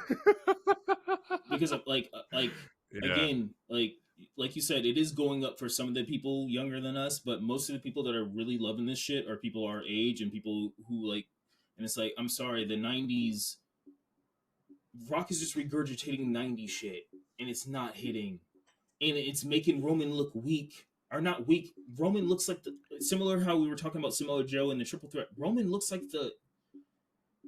he looks like the least strongest character in this feud right now. He's the afterthought. He's the afterthought. And maybe that's what they want. Maybe, but both times he spoke, he said the less words out of all four, and both times he spoke, he has not said anything good. Last thing he said is crossdresser that does not hit, and that's not even being PC. It was just ass. You know, I'm gonna say something you said earlier. Roman got to get away from The Rock, similar to like Street Profits got to get away from Bobby. Yes, his whole momentum just like tanked. His aura fucking changed, bro. Like, it's like, yeah. And I think part of that is the story, because it's like Rock is taking your spotlight and type of shit, but they need to play it off better, bro. Because look, man, the crossdresser shit's not hitting. Saying you're wearing your wife's clothes, that's not hitting. Like, if that's the only insult you guys can say about Seth for the last 2.5 years, you guys got to do something better. Like, you have to do something better. You can't go on the internet and do a promo about standards and procedures and then just like completely blow it. And then we watch the show in Dallas and it's fucking dog shit. So I don't know, man. I got nothing. Apparently, SmackDown. I need to be fact checked, but I'm sorry. Apparently, there's only 21 minutes of wrestling in that 2-hour show. Yeah, it wasn't a lot of wrestling, and the matches, like out of those matches, only 2 of them I really enjoyed. The other ones were just like, eh. So, yeah, man, SmackDown they got to do better. They're really heavily leaning on The Rock and the Bloodline angles to like make you watch. But once you're watching and it's bullshit, you feel like you got robbed at that time. I could have watched a recap on YouTube of that shit. Like, I didn't need to do 30 minutes of that promo or 20 minutes, whatever the shit is. And the thing is, the majority of it was just fucking entrances. It was like The Rock's entrance is long, Roman's interest is long. Roman don't say shit. Then we get Cody and them come out the crowd. They don't say shit. There's fucking commercial break. You come back and it's like, what the fuck was all that for? So, yeah. I got nothing, man. But we're gonna wrap it here. That was the wrestling of the week. Hopefully, our SmackDown rant didn't turn you off too much, but it was just how we feel. That's just what it is, yo. With that being said, we're gonna get out of here. Hopefully, you guys enjoyed. Come back, stay tuned. Check out the TikToks, check out the YouTube. Please. Continue to subscribe, continue to comment. We love the support. And yeah, we'll catch you guys in the next one. Hopefully, SmackDown's better next week. SmackDown do better. Paul, H, game, shake shit up, man. Let's get it back on the track. It's Mania season. With that being said, we out. Right. Peace. Worship yourselves and too sweet.